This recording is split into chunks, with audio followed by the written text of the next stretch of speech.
Ich weiß nicht, wie viele Leute meinen Hass auf Limited Run Games kennen. Ich meine, wenn ich zumindest jetzt gerade hier bei YouTube nach Limited Run Games suche, dann kommt als 4. Treffer auch mein eigenes Video, was ich vor 2 Jahren gemacht habe.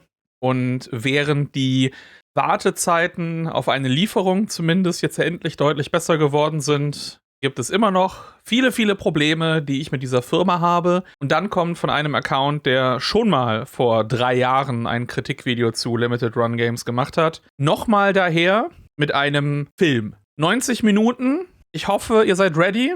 Ich hoffe, niemand muss früh ins Bett. Denn da habe ich extrem Bock drauf. Das als ich das gesehen habe, mehrere Leute haben mir das geschickt. Falls ihr in irgendeiner Form diese Firma verteidigen wollt, ich kann euch jetzt schon mal die Tür zeigen. So, das wird nicht das Video für euch sein. Wir freuen uns jetzt alle gemeinsam darüber, Limited Run zu hassen. Dafür sind wir hier, dafür bin ich zumindest hier. Also, ja, ich bin bereit. We can't get caught because we don't release sales numbers. That was CEO Josh Fairhurst's justification for secretly reprinting limited edition games, directly contradicting his company's name and core promise to customers. Night Trap, marketed as a one-time only collector's item, was reportedly reprinted multiple times with identical packaging, deliberately maintaining the illusion of scarcity while increasing supply and profits. Betrayal has a paper trail. What began as an investigation into limited run games' quality control issues erupted into something far more disturbing when the floodgates opened. Former employees, afraid to speak for years, risked their careers to expose what's happening behind the closed doors of a company operating like a cult, where questioning leadership could end your career and where money is money justified partnerships with human rights abusers. I'm not here.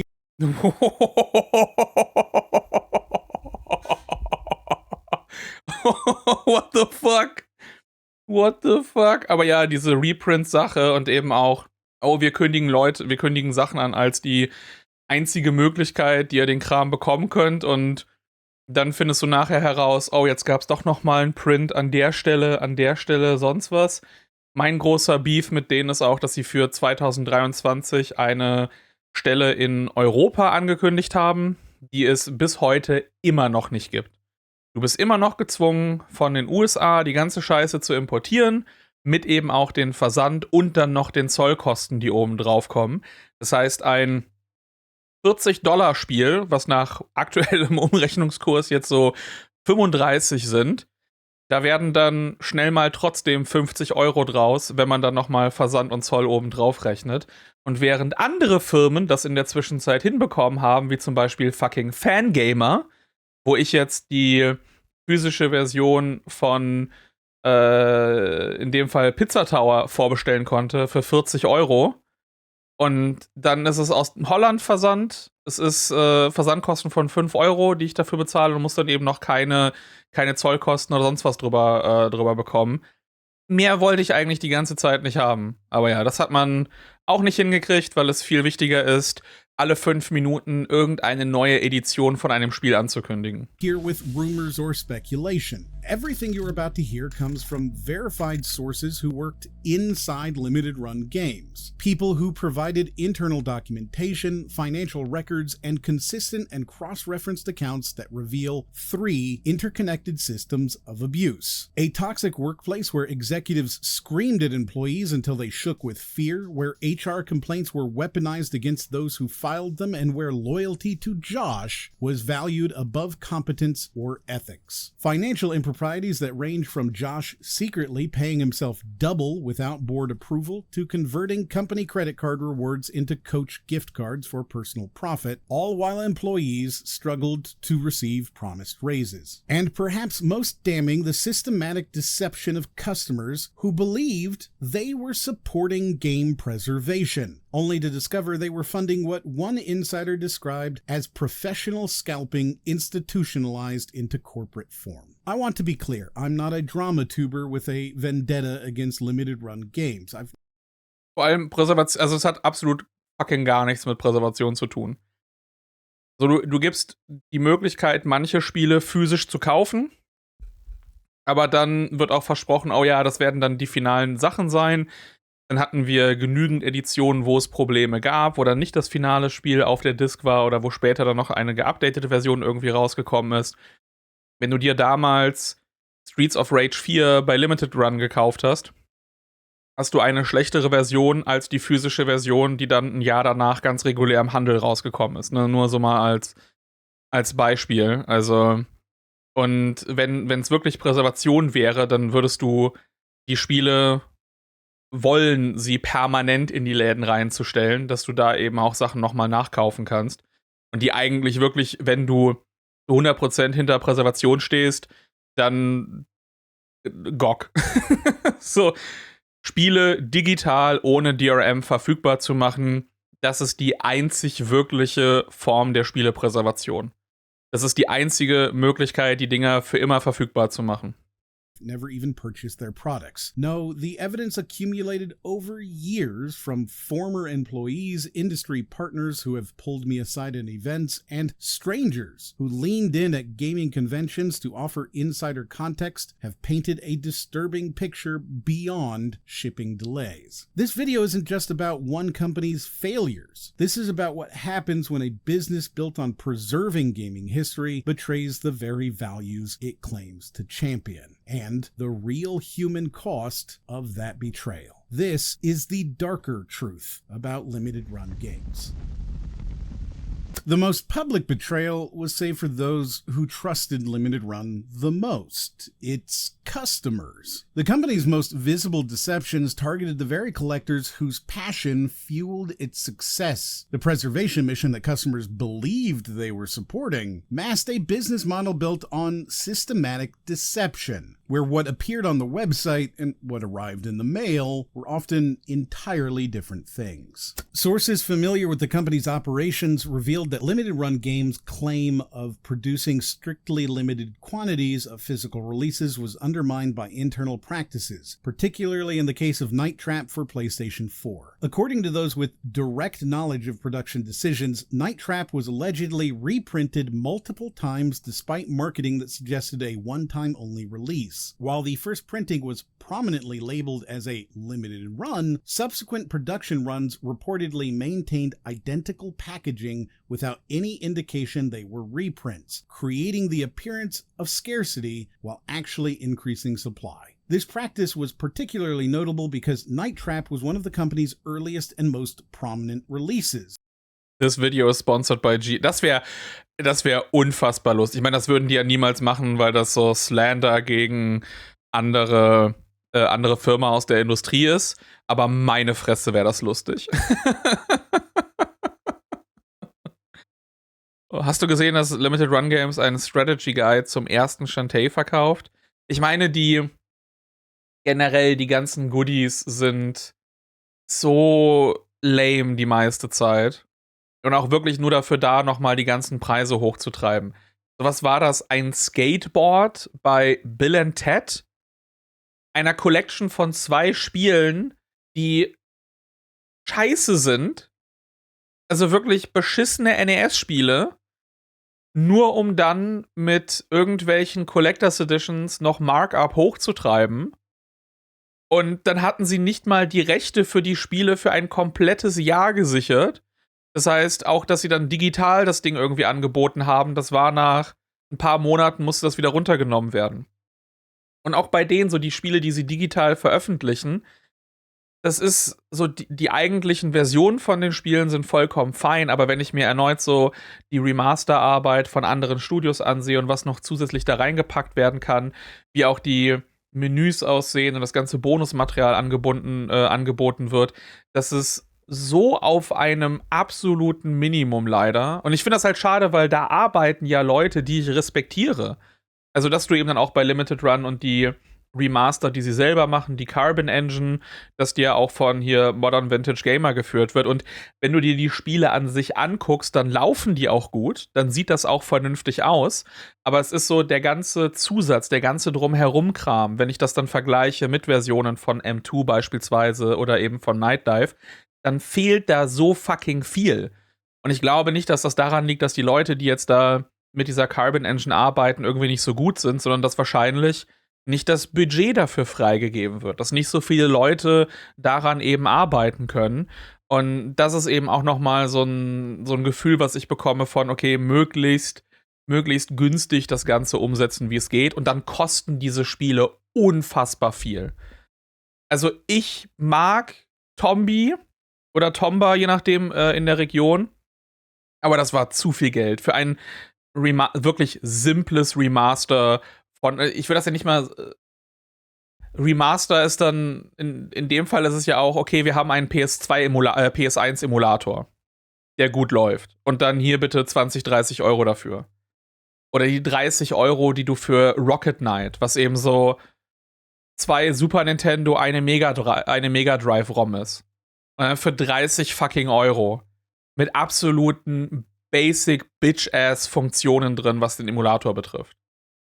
So, das ist dann der Part, wo ich dann wieder so, okay, geil, Limited Run. Da merke ich, dass ihr definitiv versucht, das Maximale aus den Kunden rauszuprügeln. Helping establish the Ja, Clock Tower war auch das absolute fucking Minimum, was da gemacht wurde. Das ist so das absolute fucking Minimum, was da gemacht wurde. Und dann auch für viel zu viel Geld rausgeballert. Wir haben immer noch nicht unsere Collectors Editions. Benny und ich haben uns die damals dann wirklich über Inkribbon bestellt. Die sind bis heute noch nicht da. So, keine Ahnung, ob die irgendwann mal erscheinen. Ich weiß gar nicht mehr, was das ursprünglich geplante Datum war, aber das ist, glaube ich, jetzt mittlerweile fast 2 Jahre her oder so, dass wir die bestellt haben. brand's identity as a producer of limited collectors items. Dahin geht meine Patreon-Kohle auch. Ich meine, das ist die Steady-Kohle, die dahin geht. The game's historical significance as a controversial title that influenced the creation of video game rating systems made it particularly appealing to collectors, who believed they were purchasing a genuinely limited product. Sources indicated that the decision to reprint without disclosure was deliberate rather than an oversight. The apparent conclusion was that maintaining the perception of scarcity would be more beneficial to the company's image and business model than transparency about actual production numbers. Ich meine, das machen wir bei Inkribbon, nutzen wir das Geld an uns, um die Spiele dann eben auch zu kaufen. Und wenn die physische Editionen haben, dann holen wir uns eben meistens die physischen Editionen von den Titeln. Josh reportedly stated that they couldn't get caught because they didn't release sales numbers. Das ist attributed bei Interview. Das ist einfach eine absolute insane Aussage. Aber ich meine, sie haben ja recht. So, wenn du keine offiziellen Daten hast, du kannst es nicht überprüfen, die können so viele produzieren, wie sie wollen. Und die können auch Sachen nochmal nachproduzieren und in dem eigenen Store und sowas verkaufen. Das ist scheißegal, die können alles Mögliche sagen. Es ist so, da ist absolut null Vertrauen mehr von meiner Seite in diese Firma. And the game had sold so well that no one would ever notice reprints. This approach reportedly created tension within the company, with some team members expressing concern. Ja, Limited-Editionen von Limited Run bestellen ist keine gute Idee, kann Jahre dauern. Ich meine, zumindest die normalen Editionen, das ist ja deutlich besser geworden mit Purple Dot. Aber jetzt habe ich mich mal wieder drauf verlassen bei den Yakuza-Spielen und dann, prompt müssen die Dinger wieder verschoben werden. Ich meine, I get it, das war jetzt wegen der ganzen Tarifsituation.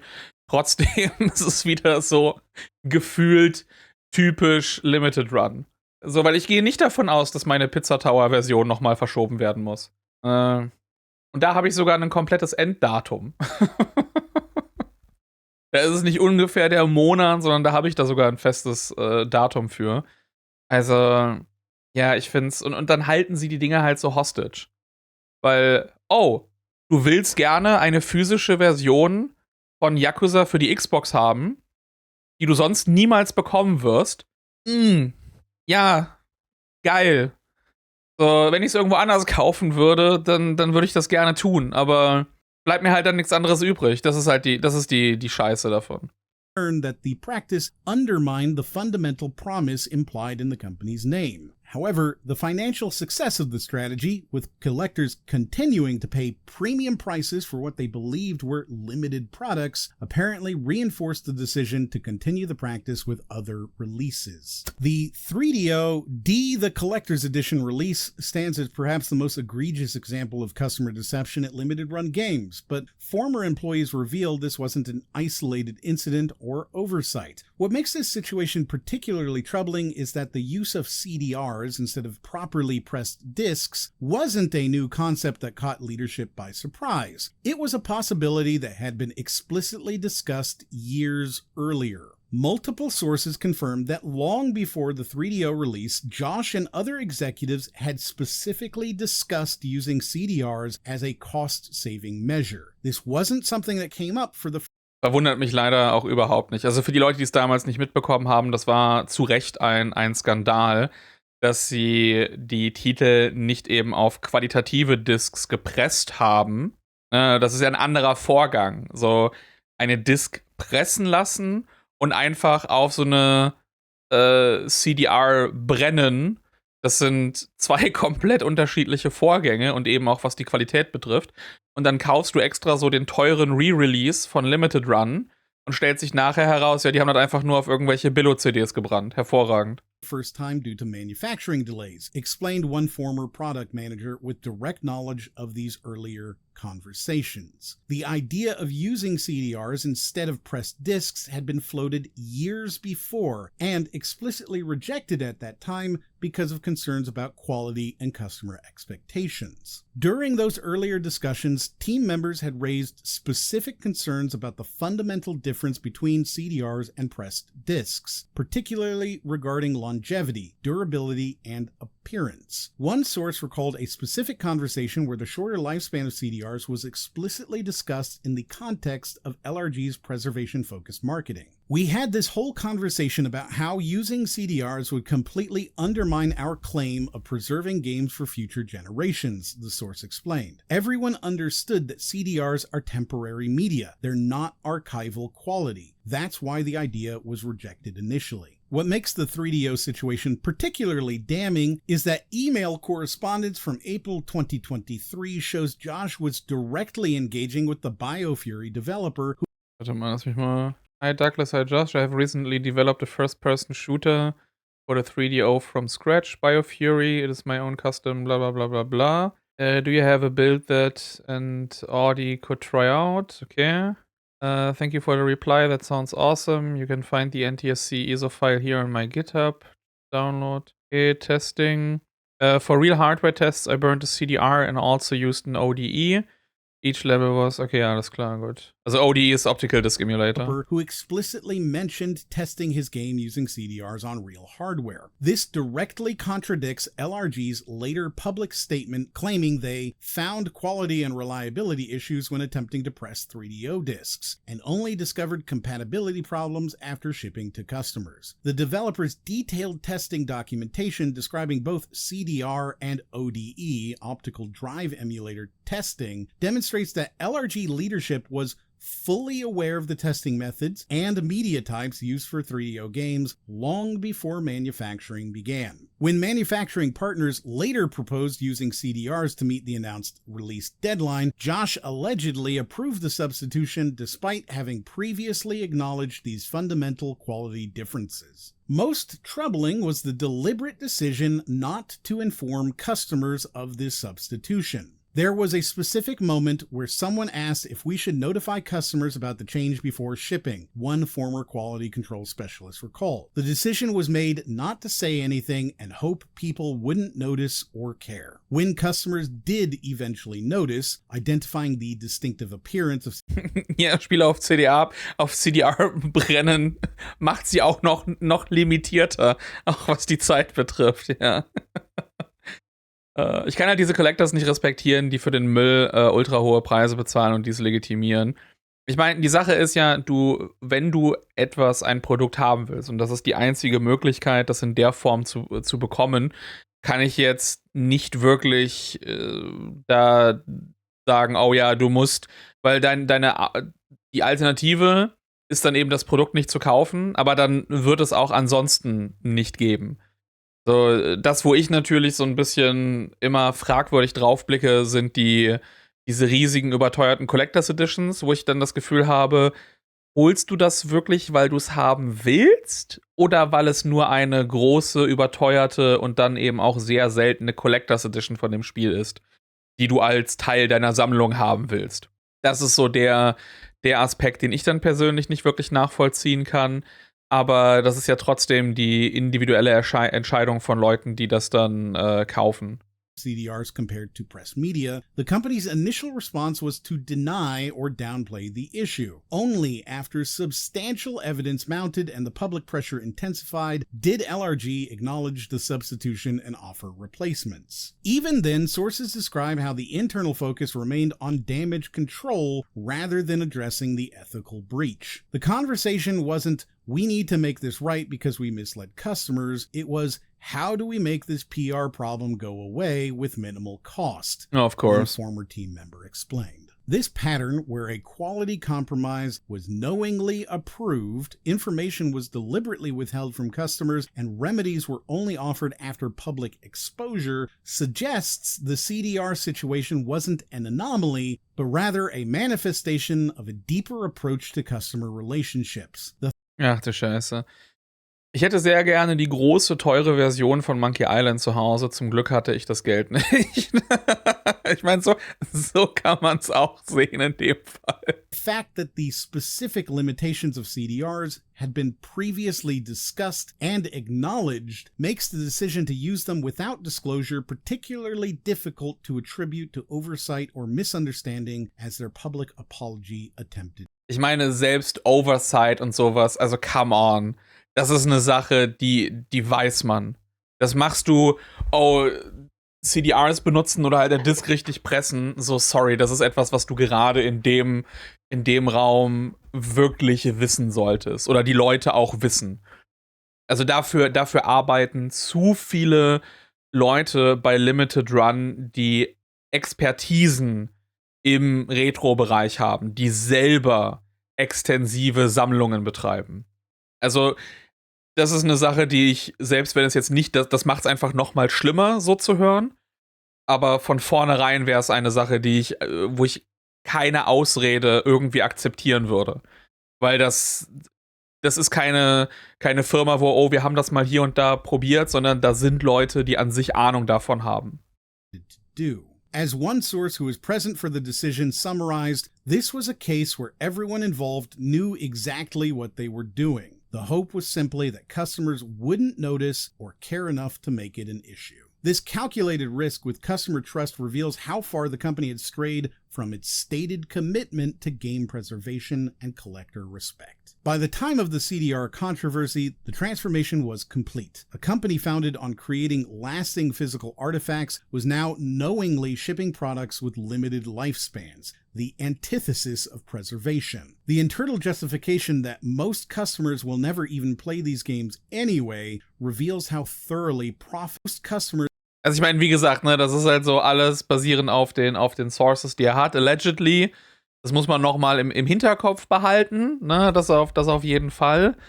Aber wenn das, also es ist etwas, was ich dem Typen, nachdem ich auch Interviews mit dem gesehen und gelesen habe, ist es auf jeden Fall eine Sache, die leicht fällt zu glauben, dass er solche Aussagen getätigt hat. Zumal es auch ehrlich gesagt keine unwahrscheinlich, also sind wir mal ganz ehrlich, die meisten Leute, die bei Limited Runs die Sachen kaufen, die sind dafür da, dass du sie im Regal stehen hast.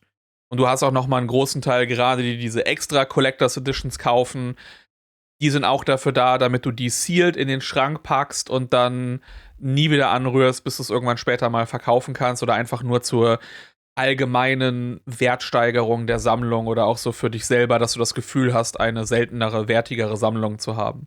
Also ich persönlich, also ich und andere Leute, die ich kenne, weiß, wir machen das nicht. Aber deswegen kaufe ich auch nur die ganz normalen Versionen. So, ich hole mir die Spiele, ja, weil ich die auch physisch besitzen möchte, weil ich die auch physisch im Regal haben möchte. Aber es sind trotzdem Sachen, die ich dann benutze und eben auch spiele, ja. will never even play these games anyway reveals how thoroughly profit had supplanted preservation. The physical object was now merely a collectible to be shelved, not a genuine archival product.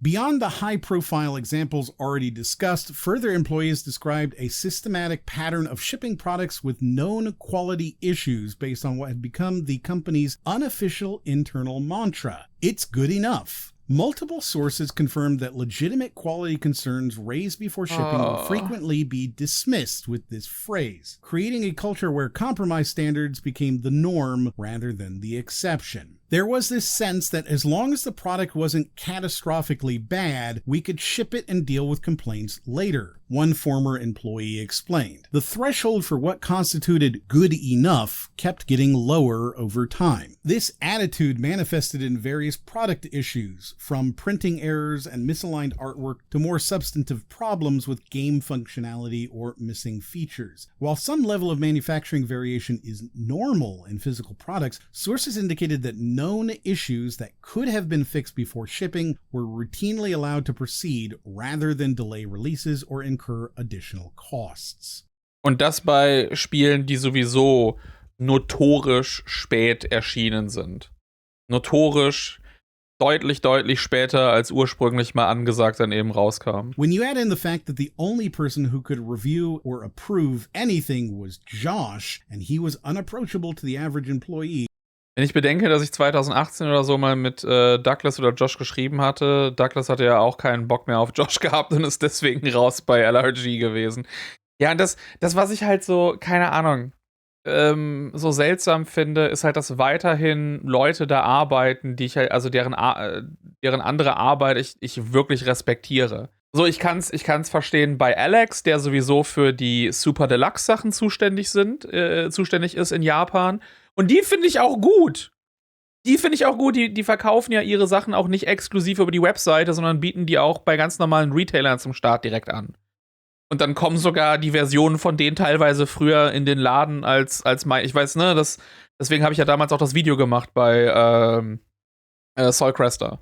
Weil hätte ich das nie, aber sie sagen es natürlich nicht. So, auch wenn die wissen, das ist ja nicht etwas, wo die sich spontan für entscheiden. Die haben damals gewusst, dass es eine japanische Version von Soulcrester geben wird, eine physische, die über Super Deluxe veröffentlicht wird. Und natürlich sagen sie das nicht. Natürlich machen die das nicht vorher publik, damit dann Leute vorbestellen und Zeitlauf-Updates oder gar nicht. Und dann ein paar Monate später wird dann, nee, wir bringen das auch über Super Deluxe und dann hätte ich die Sache günstiger und früher bekommen. Na, aber das ist dann so wenigstens, da kann ich dann Alex weniger einen Strick draus machen, weil die Seite, wo er für zuständig ist, gut läuft. Und auch, da habe ich ehrlich gesagt kein Problem mit. Aber wenn ich dann jemanden wie, keine Ahnung, beispielsweise Jeremy Parrish oder so, dessen Arbeit ich wirklich wertschätze, also eben auch als Videospielhistoriker, und dann denke ich mir so, Bro, was machst du denn da?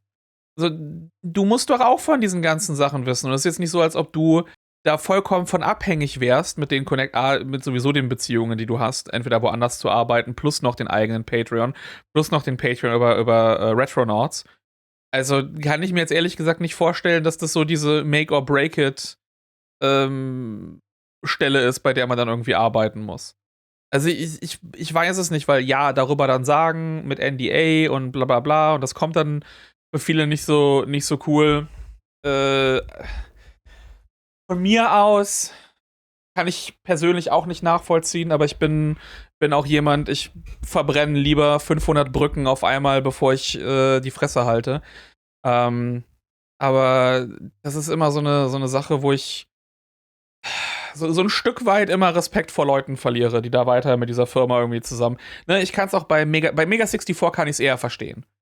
So, die arbeiten ja nicht intern bei den ganzen Sachen, die werden dann dafür beauftragt, die Directs von denen zu machen, ne? Diese Limited Run Direct, die sie dann, wo die neuen Spiele angekündigt werden und sowas, und da machen sie eben auch die ganzen Skits für. So, das ist von meiner Seite aus vollkommen fein, weil die sind in die Produktion nicht mitentwickelt, und ich bin froh, wenn Mega 64 Geld bekommt für ihre Arbeit. So, aber die Leute, die halt wirklich intern da arbeiten, an der Produktion und an Prozessen bearbeitet ist, da ist auch einer von, ich weiß nicht, ob der, wie heißt der hier, Andy, der auch mit bei DF Retro öfter zusammengearbeitet hat. Ich weiß gar nicht, ob der noch offiziell irgendwie bei denen ist. Der ist ja auch schon seit Ewigkeiten da. Und da denke ich mir, du musst die Scheiße doch wissen, die da abgeht. Und das dann irgendwie, keine Ahnung. Also ich finde das sehr, sehr frustrierend, wie wenig Pushback aus der eigentlichen Industrie bei sowas dann immer kommt. It created a situation where lower quality products were not only common, but inevitable. This bottleneck in the approval process meant that legitimate quality concerns often went unaddressed, simply because they couldn't reach the decision maker, or because raising such issues was seen as creating unnecessary delays. When quality issues did result in customer complaints, the company allegedly implemented policies specifically designed to minimize the number of replacements rather than genuinely address problems. Multiple sources described how LRG required customers to ship defective products back at their own expense before replacements would be sent, an unusual practice in the industry that created significant barriers for those seeking remedies. It was explicitly discussed as a way to reduce replacement requests. Ja, vor allem, wenn Leute nicht aus den USA kommen, sondern das dann international wieder zurückschicken müssen. So, ja, da wirst du dann auch mehr Leute haben, die dann keinen Bock auf den Stress haben und dann einfach sagen, okay, whatever. Former manager familiar with these policies confirmed. The thinking was that if we make it onerous enough, only the most determined customers would actually go through with it. This approach extended to financial penalties as well. The company reportedly charged a 15% restocking fee even for products that hadn't yet shipped, most specifically regarding the Sol Cresta release. This practice essentially penalized customers for canceling orders before the company had incurred any shipping costs or processed physical products, a policy that prioritized revenue retention over customer satisfaction. These policies reveal a fundamental contradiction between the company's public image as a customer-focused preservation specialist and its internal approach to customer service. While marketing emphasized the collector experience and product quality, internal policies were specifically designed to minimize accountability when those promises weren't fulfilled. Several sources expressed significant skepticism about the company's public statements regarding what happened to returned or damaged products. LRG support said that damaged games are repackaged and donated to children's hospitals, one former representative noted, referring to official communications to customers. But I never saw any evidence this actually happened. Sources described how this claim was used to create a positive impression with customers concerned about waste or wondering what happened to returned products, despite little apparent verification that such donations were actually occurring. Former employees with direct knowledge of warehouse operations and returns processing indicated that there was no formal system in place to track, organize, or prepare such donations. Multiple sources who worked at the company for years stated they had never witnessed or participated in any substantial donation process, despite being in positions where they would have been aware of such activities. One source who had worked closely with customer service operations for several years noted that the Children's Hospital donation claim became a standard response to customer inquiries about returns, with customer service representatives instructed to use this explanation. However, ich meine, gibt ja auch keine Möglichkeit, wie du das beweisen musst, ne? Wenn du einfach sagst, ja, wir haben das an irgendwelche Krankenhäuser gespendet.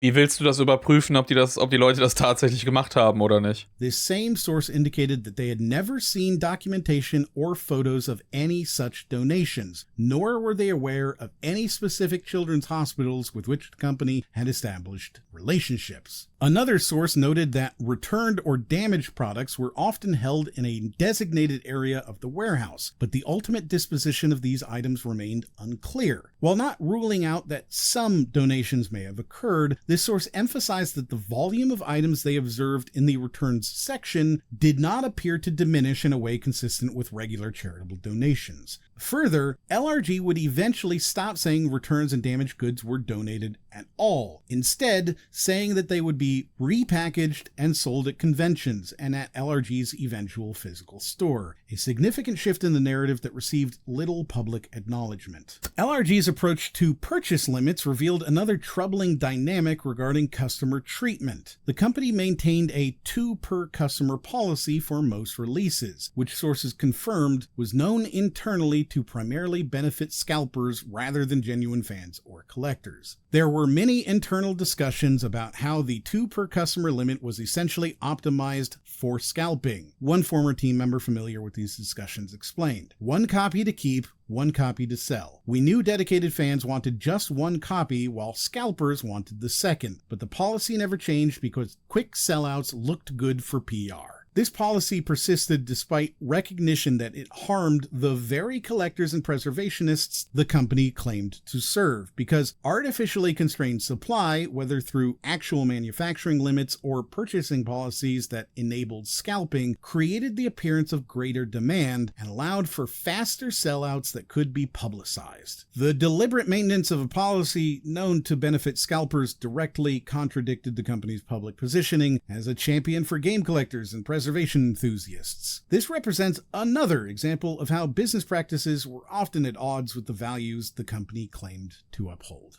Sources described a particularly troubling proposal that, while ultimately not implemented, reveals the mindset behind some customer-facing decisions. Josh allegedly proposed a Willy Wonka-style golden ticket promotion, where only a small number of customers would receive a promised special item, such as a golden ticket worth some amount of free LRG merchandise or even money. The idea was that we would advertise this special item as part of a collector's edition, but only include it in some of the orders, explained one former marketing team member familiar with the proposal.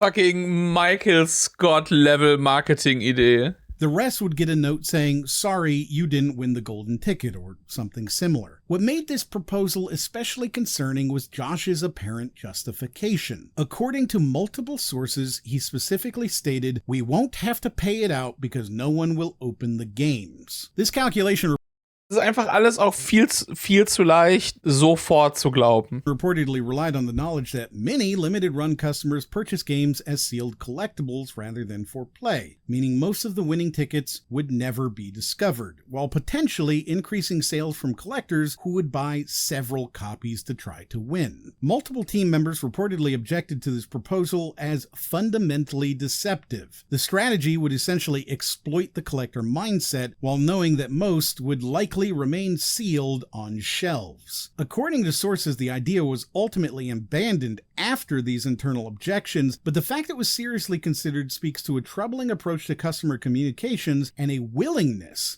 to exploit collector behavior for financial gain. Behind the customer-facing deceptions lay a deeper pattern of financial manipulation. Limited Run's financial practices reveal how unchecked authority evolved beyond workplace dysfunction into potentially actionable misconduct. From questionable property arrangements to diverted company benefits, these weren't isolated incidents, but a pattern of behavior that betrayed not just employees, but business partners and legal standards alike. Anstatt bei jemandem einzubrechen und die Spiele zu klauen, würde ich einbrechen und die Sealed Copies aufmachen. Ich glaube, das wäre für die Leute auch wesentlich traumatischer. Anstatt sie einfach nur zu verlieren. Vor allem dann kannst du wahrscheinlich sogar, Sachen werden dir geklaut und je nach Versicherung kannst du da gut noch Geld wieder zurückbekommen. Aber versuch mal irgendeiner Versicherung zu erklären, ja, da ist jemand reingekommen und hat das Plastik aufgerissen und jetzt fehlen mir tausende Dollar an Wert. Sure, buddy, ja. Wurde irgendwas gestohlen? My value! Limited Run Games' handling of real estate and personal property transactions reveals a pattern of using company resources for apparent personal benefit with questionable business justification. Property records and sources with direct knowledge can confirm a particularly troubling transaction involving Josh's personal residence at 225 Cypress Hill Lane in Holly Springs, North Carolina. The property was originally purchased by Josh in 2014. According to Wake County property tax records, the home was assessed at $248,615 and generated approximately $3,000 in annual property tax obligations. In 2018, after LRG had become successful, Josh sold this personal residence to Limited Run Games for approximately $250,000, providing himself with substantial liquid cash while transferring both the mortgage and tax obligations to the company. What followed was a complex series of interrelated transactions. LRG, now the official owner, established a rental arrangement with Mighty Rabbit Studios, Josh's original game development company. Documentation shows that Mighty Rabbit was officially listed as using the property for, quote, business purposes, despite it being a residential home in a residential neighborhood, and despite Mighty Rabbit being by all accounts defunct at this time. Corporate records reveal that Mighty Rabbit's business license had actually lapsed, but was retroactively reinstated in 2019 specifically to facilitate this property arrangement. Oh boy, tax fraud, let's go! Adding another layer, Mighty Rabbit Studios then reportedly subleased the property to another employee, creating a circular flow of payments that ultimately benefited Josh while being processed through company accounts. Property tax records show that during this period, both Limited Run Games and Mighty Rabbit Studios were paying separate tax bills on the same property. The timing of these transactions raises additional questions. Multiple sources indicate that Josh initiated the sale of his home to LRG precisely when he was in the process of upgrading to a significantly larger personal residence, suggesting the arrangement may have been designed to finance this personal lifestyle improvement through company resources. This created a circular flow of funds. Josh sold to LRG, LRG rented to Mighty Rabbit, and Mighty Rabbit paid rent back to LRG. The property records don't indicate any clear business justification for why LRG needed to own this specific residential property. Not only is there no clear, legitimate business purpose for LRG to purchase an employee's personal residence, but the circular nature of the transaction suggests this may have been structured as a form of off-the-books compensation. According to sources, this happened without formal corporate approval. There was no board meeting. It was simply announced that LRG was buying Josh's house. This transaction appears to have primarily benefited Josh personally by allowing him to purchase another home rather than serving any legitimate business need. This wasn't an isolated incident.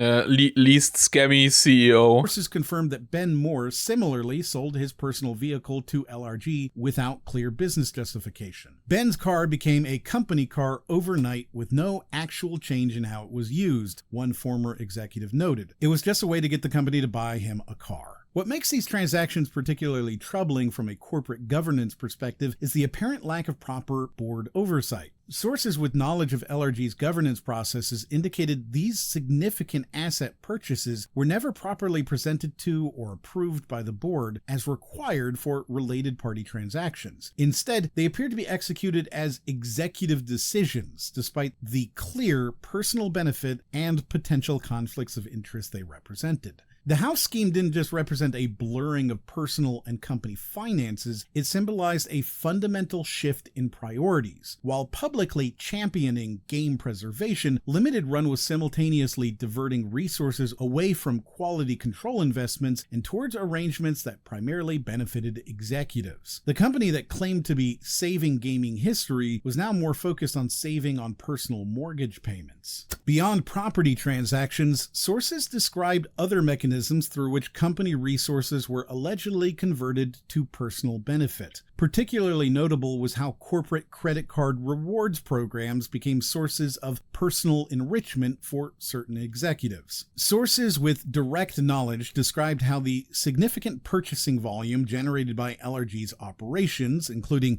manufacturing costs, shipping expenses, and operational expenditures, created substantial reward points on company credit cards. Rather than these rewards being used for business purposes or tracked as company assets, they they were allegedly treated as personal perquisites by those controlling the accounts. One specific practice described by multiple sources involved Josh and the conversion of credit card reward points into Coach gift cards, which were then either used for personal purchases or resold for cash. Ich kann nur erneut wieder sagen, das wirklich Schlimme daran ist, wie mich nichts von diesem Verhalten wundert. Also das ist, so sehr ich auch die ganze Zeit mit dem Kopf schütteln muss, nichts davon ist etwas, wo ich auch nur eine halbe Sekunde Gedanken verlieren musste, das zu glauben. This effectively diverted value generated through legitimate business expenses away from the company and into personal accounts. He used the company card rewards to buy and sell Coach gift cards for money to keep for himself, explained a former employee with knowledge of the practice. No one else was able to benefit from these things. While the law on credit card rewards is somewhat murky, this practice represented a clear fiduciary breach, using company-generated resources for personal enrichment in ways that weren't transparent to other stakeholders or properly accounted for in financial records. The Coach gift card scheme continued for an extended period, with rewards from substantial company expenditures being systematically converted to personal gain rather than being used for company purposes or shared among the team. This pattern of behavior was particularly concerning because it represented yet another channel through which company resources were redirected to serve Josh's personal interests. The Ghost Kickstarter project reveals a pattern of poor financial decision-making followed by escalating commitments to protect initial investments. According to sources, this project began as a promising horror FMV game with impressive. Ich höre davon gerade zum allerersten Mal. Das habe ich noch nie gesehen bisher. Credentials. It was pitched by Jed Shepard, a filmmaker who had written and produced the movie Host, along with a partner from a company called Visible Games who would handle development. It was going to be a new FMV game, a horror game where they were going to have the Jim Henson Creature Shop make the monster, explained a former employee who was directly involved with the project. It was like this whole crazy thing. Everything sounded amazing, but it quickly became problematic. When the Kickstarter campaign began struggling, Limited Run Games invested additional money to help it reach its funding goal. However, problems quickly emerged with the Hollywood filmmaker behind the project. After about a year, it turns out this Hollywood guy is a Hollywood guy and doesn't know how money works, explained a former employee directly involved with the project. He spent way too much money on things that he probably should have negotiated on or paid less for. When the filmmaker returned requesting additional funding, Josh's response was, 165.000 Pfund? Crazy. What the fuck happened to the other money? Despite this frustration, the company faced a difficult choice. Either write off the initial investment entirely or commit more resources to a troubled project. This pattern, initial poor financial decisions leading to further problematic investments to protect the original expenditure, appeared repeatedly in the company's operations. The Ghost project exemplified how emotional investment in exciting ideas often trumped sound financial analysis, creating a cycle that drained resources from more viable projects and ultimately harmed the company's financial health. The guy paid everybody that worked on it way more than he should have and clearly didn't budget it properly, the source continued. But now he has a producer that's come in and is putting a tighter grip on the financials. Rather than simply cutting ties with the project, which would have meant writing off the initial investment, creative solutions were proposed to salvage something from the situation. One employee suggested an approach similar to filmmaker Kevin Smith's solution when he lost original film footage. Let's do what Kevin Smith did when he did his film project. They lost the original film, so they made a film about how the film was lost. The proposal was to release a partial game that would incorporate the completed elements while turning the unfinished portions into a meta-narrative about development challenges. This approach would have allowed LRG to recoup some of its costs. Ultimately, this whole Ghost situation highlights how Josh operated on his own personal interests and desires, often without any sort of attachment to proper business planning or sound investments. After the Embracer Group acquisition, sources described how Josh's approach shifted to maintaining an inflated perception of the company's value. creating new pressures on employees and potentially misleading the parent company about LRG's actual performance and condition. Sources confirmed that Josh would openly acknowledge to trusted staff members that mrixrt had likely overpaid for the company, while simultaneously expressing anxiety about not letting Lars down, referring to Lars Wingefers, mrixrt's CEO. Das hatte mich damals generell sehr verwirrt, als Embracer da Geld investiert haben. Ich meine, das war in ihrer, wir kriegen auf jeden Fall das Geld aus Saudi-Arabien. Das kommt bestimmt. Die ganze Kohle. Die 2 Milliarden oder so. Lass uns jetzt schon mal das ganze Geld, was wir vielleicht später bekommen werden, raushauen. Und dann haben sie eben auch LRG in dem ganzen Zug geholt. Kann ich mir gut vorstellen, dass du bei so einem Spending-Spree, vor allem wenn du denkst, das Geld dann eben auch zu haben, da ein bisschen mehr bezahlst, als es eigentlich wert ist. Created a troubling dynamic where maintaining appearances took precedence over addressing fundamental business issues. The acquisition period coincided with what insiders described as Josh's increasingly erratic management style. Sources noted that Josh would sometimes admit to being checked out during certain periods, particularly when stressful deadlines loomed, yet would still expect employees to maintain a facade of peak performance for Embracer's benefit. This contradiction between Josh's acknowledged disengagement and the pressure he placed on others created significant tension within the organization. One former executive described being constantly on the phone with Embracer representatives, feeling stripped of autonomy as operations became increasingly focused on impressing the parent company rather than addressing actual business challenges. Klassiker. Absoluter Klassiker. Sony dachte auch, Bungie wäre 1 Milliarde wert. Ich meine, das ist ja, selbst wo die Leute bei Bungie dachten, okay, haben die überhaupt richtig nachgesehen? Hat da mal jemand wirklich geguckt, was wir wert sind? Ich meine, die haben ja von dem, was wir aus Berichten gehört haben, ja auch noch versucht, die ganzen Bücher und so ein bisschen zu verschönigen.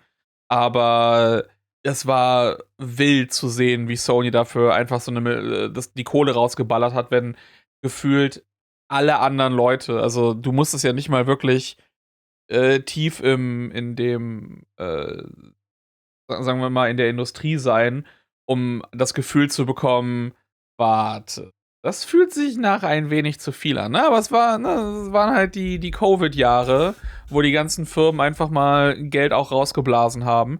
Und ich glaube, das war, wenn ich das noch richtig in Erinnerung habe, korrigiert mich da gerne, dass es ja auch den Druck gab, dass Bungie ansonsten vielleicht von Microsoft oder sonst wem gekauft werden könnte und Sony deswegen dann lieber auch mit ein bisschen zu viel Geld da vorausgeschossen ist.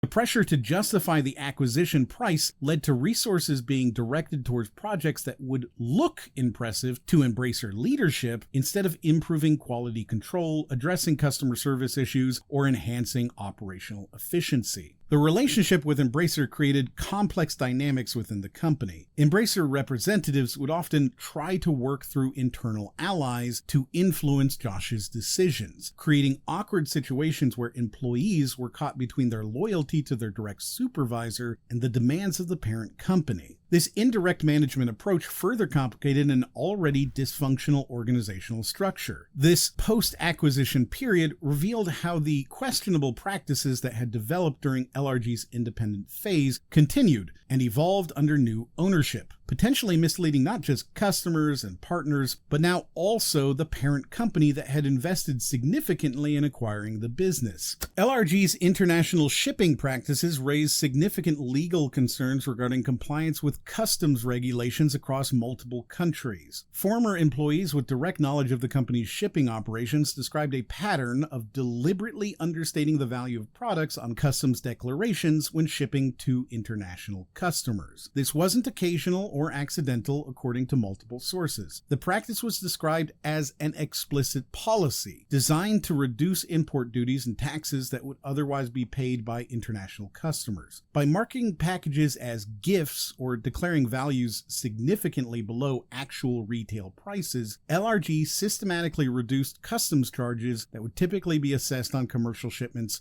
crossing international borders. We were specifically told to undervalue international shipments, explained one former shipping department employee. It wasn't presented as maybe you should or if you think it's appropriate. It was a direct instruction. This practice created potential legal exposure for both LRG and its customers. In many jurisdictions, deliberately understating import values constitutes custom fraud, which can result in penalties, seizure of goods, and even criminal charges in extreme cases. Customers. Also ich weiß nicht, wie es bei uns wäre, wenn die Firma das macht, aber du kriegst auf jeden Fall in Deutschland ziemlich Probleme, wenn du da nachweislich falsche Dinge angibst. Wie das dann bei einer Firma herausgefunden werden kann, ist natürlich wieder ein bisschen schwieriger, weil die ja ihre eigene Rechnung dann da drauf ballern, aber das ist zumindest etwas, was ich jetzt noch nicht gesehen habe persönlich.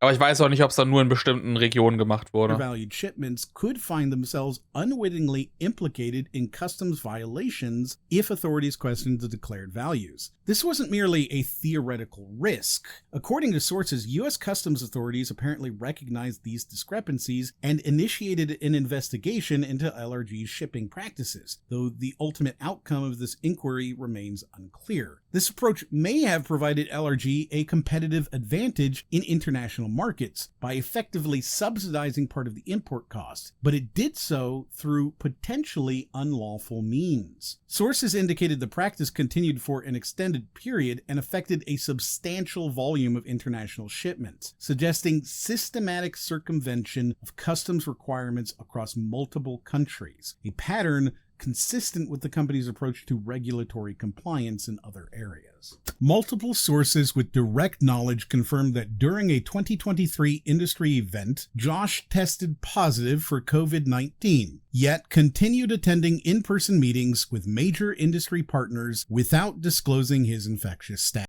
Okay, das ist noch ehrlich gesagt mit der größte Bastard-Move, den du machen kannst. Also wenn der Scheiß stimmt, dann ist es mir sowas von egal, wenn der Typ vom Bus überfahren wird. Holy shit. Also ich weiß nicht, was man für Scheiße im Hirn haben muss, um sowas zu machen. Multiple people advised against his attendance, one former executive recounted, but he decided that a meeting with Sega that he thought no one else could do was more important than people's health. He was told not to come, and then he ended up coming anyway because of this meeting that he thought no one else could handle. The situation extended beyond the Sega meeting. Sources confirmed that Josh also met with executives from Konami while COVID positive, telling them he had Ja, okay, das ist in Ordnung, das verstehe ich dann wiederum. Just got over COVID and was not infectious anymore, despite still testing positive on rapid tests. The reckless behavior began before the meetings even took place. Josh regularly would share hotel rooms with employees to lower costs, and he did the same thing this time. When the employee expressed concern about sharing accommodations with someone testing positive for COVID, Josh reportedly resisted changing arrangements and dismissed the employee's discomfort. Only after considerable pushback did he reluctantly agree to arrange his own room, though he still insisted on attending the meetings despite his COVID-positive status. Josh's approach to protective measures during meetings revealed a calculated effort to conceal his COVID status. He wore a mask in the meetings and then would take it off, one source explained. He'd tell people, "I just got over COVID," while deliberately hiding that he was still testing positive. Employees who witnessed this behavior noted, "What could I do? I couldn't just interrupt a business meeting to expose that he was lying." This deliberate misrepresentation put partners, colleagues, and I mean, das wär ein Move, den ich machen würde. Aber deswegen würde ich bei so einer Firma auch gar nicht erst arbeiten, weil ich dann schon viel früher wegen anderer Dinge rausgegangen und rausgeflogen wäre. And potentially their families at risk for what appeared to be nothing more than convenience and a desire not to reschedule meetings. One source summarized the situation. Everyone said don't come, and then he told everyone he felt good enough to come, and they said okay. Like Ben and another executive were like, well, I guess go ahead, but just stay away from people. He showed up like a day later than the rest of us. The COVID incident exemplified how leadership's behavior at LRG LRG was unconstrained by normal professional standards, ethical considerations, or even basic health protocols designed to protect others. A pattern that extended throughout the organization's operations and relationships. Josh's approach to industry partnerships revealed a pattern of behavior that sources described as deliberately undermining potential valuable relationships, often due to personal grudges or perceived slights. The relationship with IM8bit, a competitor in the physical game space, became particularly toxic, with substantial business consequences that rippled throughout the company's partnership for years. Sources trace this conflict to a specific incident involving the physical release of Rez. When he started Limited Run, Josh was actually a fan of IM8bit, one former team member explained, but then he found out they were trying to do Rez. We were originally in talks to do the physical release. We showed the developers how to do the entire process, and then at the last minute they said, we're going to go work with IM8bit because, you know, John's our friend and he's offering us a deal. Gott sei Dank.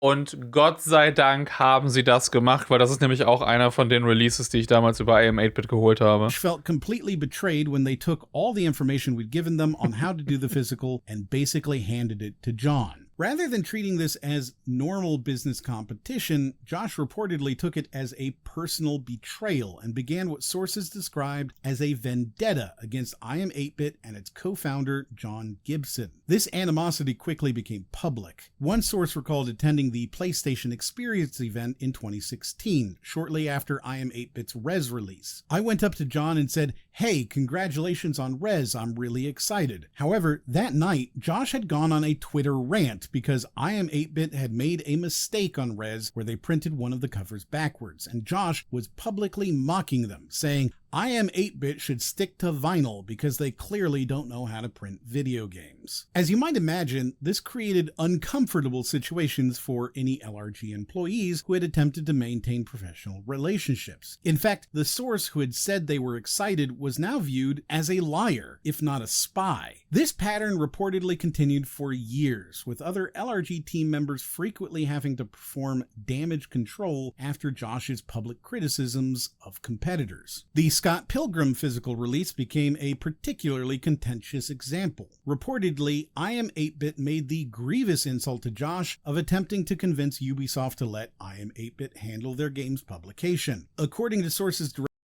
Oh, hätten wir dann eine vernünftige Collector's Edition bekommen, wo auch das ganze Spiel inklusive DLC drauf gewesen wäre. Directly involved, Josh, in response, misrepresented the situation with multiple stakeholders, including Ubisoft, Scott Pilgrim creator Brian Lee O'Malley, and NBC Universal. This created significant confusion among all parties as each received contradictory information, threatening to derail that project entirely and reportedly by design. Sources describe a complex battle happening behind the scenes, with Ubisoft reportedly preferring to work with LRG, while Brian and Anna Managuchi favored IM8bit due to personal connections.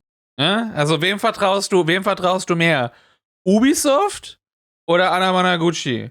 Wem vertraust du mehr? Ubisoft oder Brian Lee O'Malley? Ich wäre auch mit IM8bit gegangen. According to those familiar with the situation, Josh devised a strategy to win over Anna Managuchi by helping. Ich finde es so verrückt, wie drastisch das Interesse am Spiel sank, als es wieder keiner verfügbar war.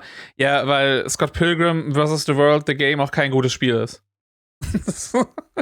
Es sieht herausragend aus, weil es das Artwork von eben Paul Robertson hat. Es hört sich fucking fantastisch an, weil es den Soundtrack von Anna Managuchi hat. Es hat auch gutes Artwork bekommen, weil Brian Lee O'Malley dahinter ist. Aber das eigentliche Spiel ist ziemlich ass. Also gerade als ein Beat'em-up. Helping them regain vinyl rights and offering unusually favorable financial terms, losing money just to get one over on IM8bit. This approach reportedly succeeded in shifting their support to LRG. The Sea of Stars situation provided another clear demonstration of this pattern. When the developers chose to work with IM8bit for certain aspects of their physical release, Josh reportedly sent hostile communications accusing IM8bit of shady business practices. What the fuck? Douglas informed me that you have the decision to go with IM8bit for the physical standard edition. I don't necessarily want to make assumptions on why I did this, but I hope you'll be willing to hear us out for it. We're feeling pretty hurt that it doesn't feel like we're giving a chance to counter whatever I Am 8-Bit offered. Kickstarters are not a revenue driven, blah, blah, blah. Some examples, I Am 8-Bit utilizes expensive creative houses, like Waypoint for packaging design. These creative costs are held against royalties. I Am 8-Bit published games like Spinch, Sayonara Whitehearts, and others have seen massive discounts at retail indicating oversupply. Oh no! Oh no! Leute könnten ihr Spiel nachher noch günstiger in Retail bekommen. Oh no! How about you go fuck yourself? Wie wär's damit? Go fuck yourself. Dreckiger Bastard, ey. Was für ein Ficker. Limited Run Games does not bill our partners for expensive marketing costs. We cover these costs ourselves. From what I've understood, I Am 8-Bit holds these expenses against royalties. Limited Run Games directly publishes globally. Ja? Tut ihr das? Tut ihr das? Hey, Josh, ich warte immer noch auf eure Zentrale hier in Europa. Nee, wir machen das globally, weil wir haben ja Super Deluxe Games. Das heißt, wir machen Nordamerika und Japan. Das ist globally. Planet abgedeckt. Mehr gibt's nicht. Europa, Australien, Asien. Who gives a shit? Go fuck yourselves. Ohne Scheiße. And the developers of misleading LRG. He claimed I Am 8-Bit had engaged in unprofessional tactics regarding the Scott Pilgrim release. And Warte mal, was ist das unten noch? The people who cancelled their Kickstarter pledges over this would also do the same for I Am 8-Bit, as I Am 8-Bit has taken an extremely public left-leaning political stance. Hey Josh, wie wär's einfach mal, wenn du aus dem fucking Fenster springst? Was ist das denn für ein Bastard-Move? Alleged that this had led major publishers to blacklist them, claims that sources with direct knowledge described as greatly exaggerated. These communications were reportedly so aggressive that other LRG team members had to intervene with damage control, but the developers ultimately decided they no longer wanted to communicate with Josh directly. This feud severely impacted other business relationships as well. Similar issues occurred with Konami, Universal, and other significant partners. Sources described how Josh would circumvent established contacts at publisher partners to advance his preferred narrative, sometimes undermining carefully cultivated business relationships. When confronted about these actions, Josh would reportedly insist his version was the only accurate one, despite contradictory evidence. This pattern extended to manufacturing relationships as well. During a visit to PPM, a facility known for manufacturing Pokemon cards, Josh violated strict confidentiality agreements, nearly costing LRG an important production partnership. Sources indicate that immediately after the facility tour, Josh attempted to post pictures and discuss the experience online, despite having signed explicit NDAs prohibiting such disclosures. The facility reportedly required all visitors to sign confidentiality agreements upon entry, specifically prohibiting photographs or public discussion of what was seen inside. According to sources, Josh's apparent desire to show off his access to uncut Pokemon cards jeopardized the relationship before production had even begun. The situation reportedly became so extreme that Fantastischer Move. Masterful Gambit, Sir. Oh. Leider haben I Am 8-Bit seit Sea of Stars und Bomb Rush Cyberpunk keine neuen Xbox-Spiele im Angebot. Ja, ich find's schade, weil, oh no, Oversupply. Ich habe Bomb Rush Cyberpunk Anfang des Jahres für, ich glaube, 7 oder 8 Euro bei Amazon kaufen können einfach. Josh fostered what one source described as a cult-like mentality regarding competitors. No one was allowed to like competitors, and anyone who did was basically dead to LRG. This approach severely limited the company's ability to collaborate within the industry and created unnecessary conflicts that damaged potentially valuable relationships. These weren't isolated incidents. Sources describe similar conflicts with numerous indie developers, creating a pattern where personal vendettas vendettas appeared to take precedence over business interests. Multiple sources indicated that LRG lost several potential partnership opportunities when Josh's aggressive communications damaged carefully cultivated relationships. The cumulative effect of these behaviors created what sources described as a leadership approach built on fear, division, and manipulation rather than inspiration or shared purpose. This pattern of misrepresentation created Gibt's ein bisheriges TLDW? Der CEO von Limited Run Games ist ein gieriger Bastard. Ich glaube, das fasst bisher das ganze Video perfekt zusammen. Tangible business harm, sometimes resulting in lost partnership opportunities and needlessly damaged relationships. For employees, navigating this environment meant constantly weighing professional opportunities against significant personal costs, a dynamic that would manifest in the operational concerns that defined the company's day-to-day functioning. Limited Run Games' approach to COVID-19 relief funds revealed a troubling discrepancy between public statements and private actions. Multiple sources with direct knowledge of the company's finances confirmed that while LRG publicly celebrated its financial strength during the pandemic, it simultaneously applied for and received Paycheck Protection Program (PPP) loans. Ja, ich meine, das haben ja sehr viele Leute gemacht. Wo es so, oh, das könnte gratis Geld sein, was wir bekommen. Dann lass uns das doch mal mitnehmen, am besten. Designed specifically for struggling businesses. The contradiction was particularly stark. Das haben ja zum Beispiel auch so mehrere Grifting-YouTuber gemacht, wie Quartering und so. Die haben auch für diese PPP-Loans damals das beantragt. In Josh's own public statements. On LinkedIn, he explicitly stated that the pandemic.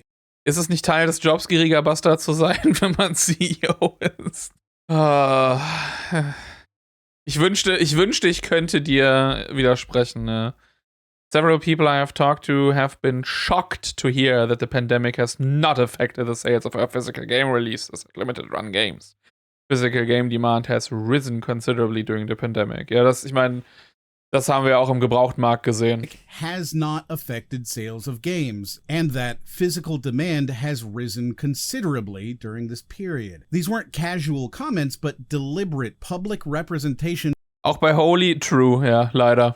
Of the company's financial condition during COVID-19. Meanwhile, internally, the company was actively pursuing government assistance meant for businesses facing pandemic-related hardship. This wasn't a case of a company seeking assistance during uncertain early pandemic times and then unexpectedly thriving. According to financial records referenced by sources, during this same period when claiming need for government support, LRG increased its employee count from 26 to 32 staff members. More significantly, sources familiar with the company's financial reporting indicated that LRG generated approximately $170 million in revenue during this time frame, a figure that raises serious questions about representations made on PPP loan applications. The PPP loan was supposed to be for companies that were struggling because of COVID, one former team member explained. But Josh was bragging about how. Ich wusste by the way gar nicht, dass Blood Rain ein Sonic-like ist, wenn ich mir das Footage gerade im Hintergrund ansehe. Much better sales were during the pandemic because people were stuck at home buying more games. It wasn't like we needed that money to make payroll. This suggests the loan funds may not have been justified under the program's requirements for demonstrating financial need. Sources indicated that leadership appeared to view the PPP program not as emergency relief, but as essentially free money available for the taking, regardless of actual need. The funds were obtained at a time when many legitimately struggling small businesses were unable to access PPP support before program funding was exhausted. The apparent contradiction between public statements about financial strength and representations to the PPP program raises significant questions about the accuracy of information provided in the loan application process. Through these various practices spanning financial management, property transactions, custom declarations, reward programs, partner communications, and post-acquisition representations, LRG's leadership appears to have repeatedly blurred the lines between personal and corporate interests. These actions provided significant personal benefits to certain executives while raising serious questions about corporate governance, legal compliance, and fiduciary responsibility. And to understand how, we need to examine the underlying organizational culture that enabled them.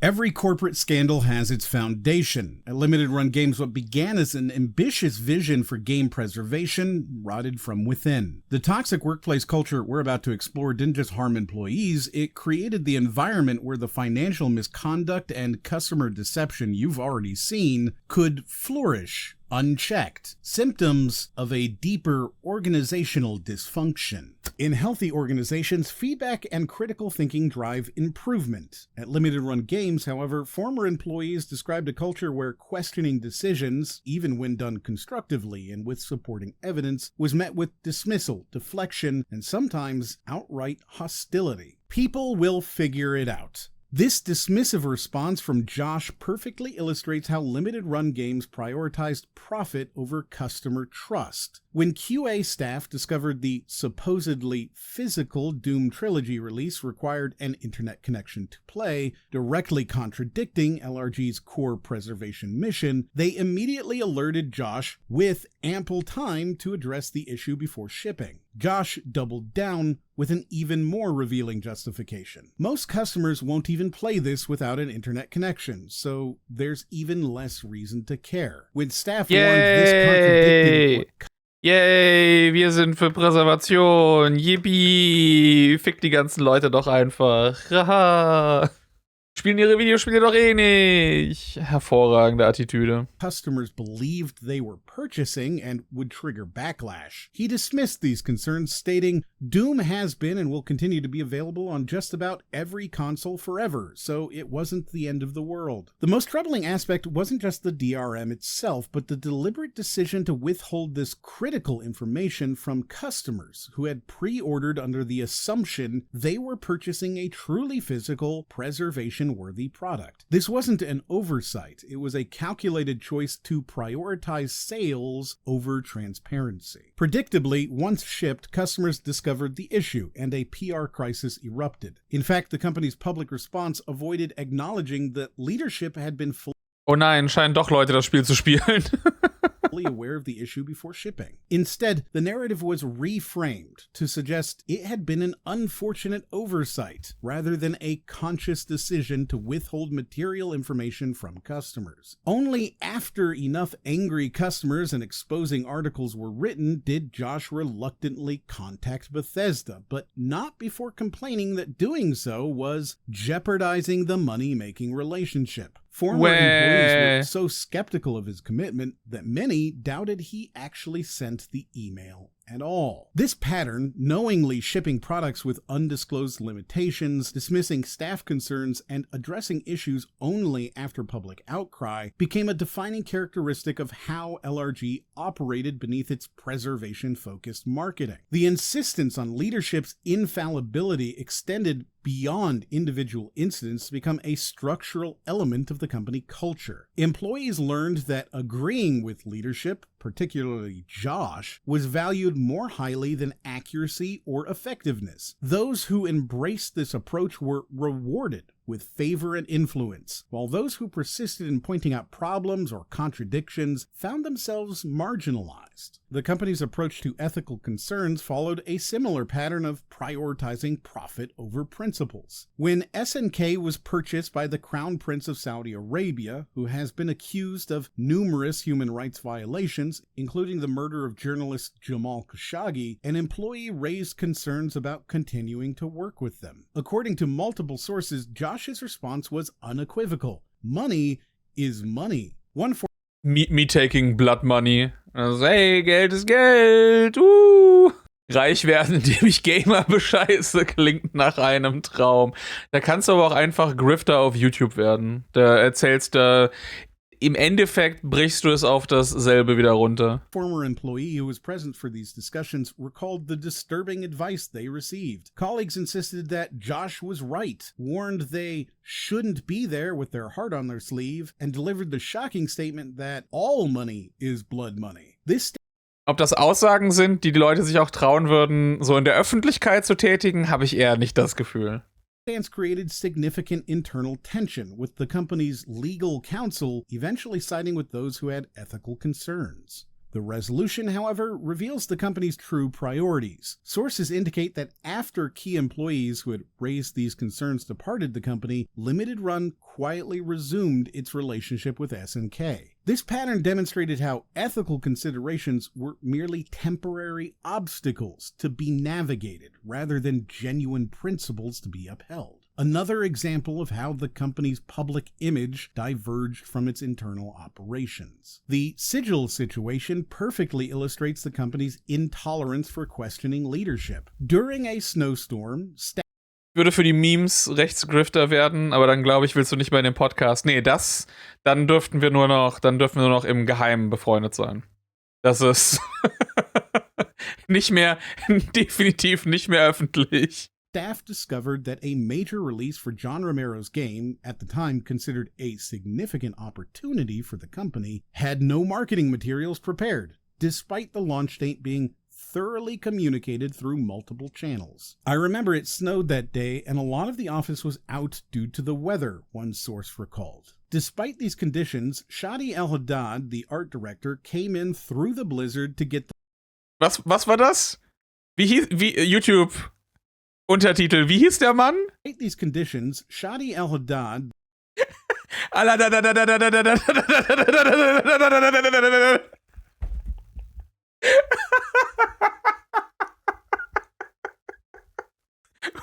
the fuck?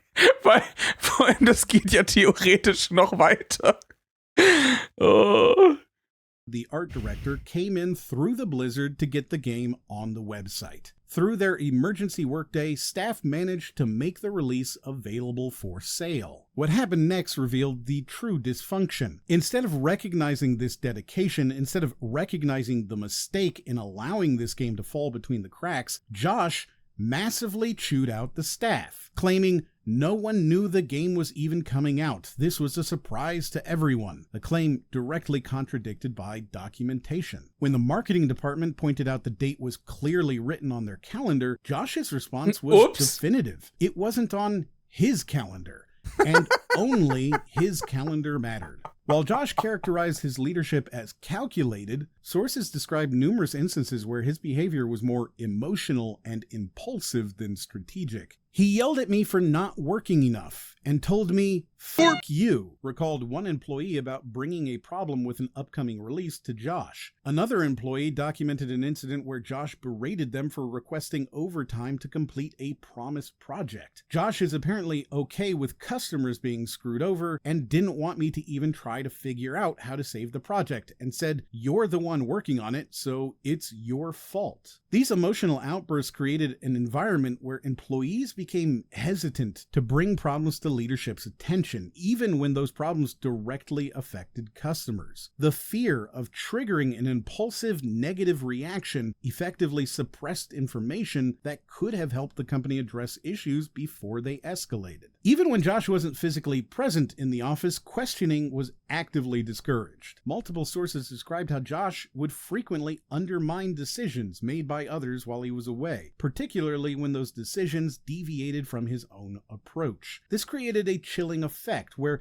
even those with supposed authority hesitated to make decisions, knowing they might be reversed without discussion or explanation. If it was a decision that needed Josh's approval, it obviously didn't get fixed, one former department head summarized, describing the futility of the decision-making process. The message throughout the organization became crystal clear. Questioning Josh or raising concerns wasn't just discouraged, it could be career-ending. This didn't just harm employees, it directly undermined the company's ability to address problems before they affected customers and partners. In healthy organizations, clear standards of behavior apply to everyone, with transparent accountability mechanisms ensuring fairness. At Limited Run Games, former employees described something entirely different. a structure where authority was exercised arbitrarily and the most powerful figures operated without oversight, while maintaining an unquestionable rightness that prevented any challenge to their decisions. This lack of accountability was most visible in documented misconduct. One revealing incident occurred during a new employee's first week. Employee had just moved from New Jersey to join us. Within his first week, he witnessed Ben screaming up and down the hallways, cursing at the top of his lungs. The employee was literally visibly shaking. He was terrified. Despite formal complaints to HR, nothing changed. Ben Moore, LRG's chief financial officer, who followed Josh from his original company Mighty Rabbit Studios, quickly established himself as one of Josh's most trusted lieutenants, despite having no formal qualifications for his executive role. According to sources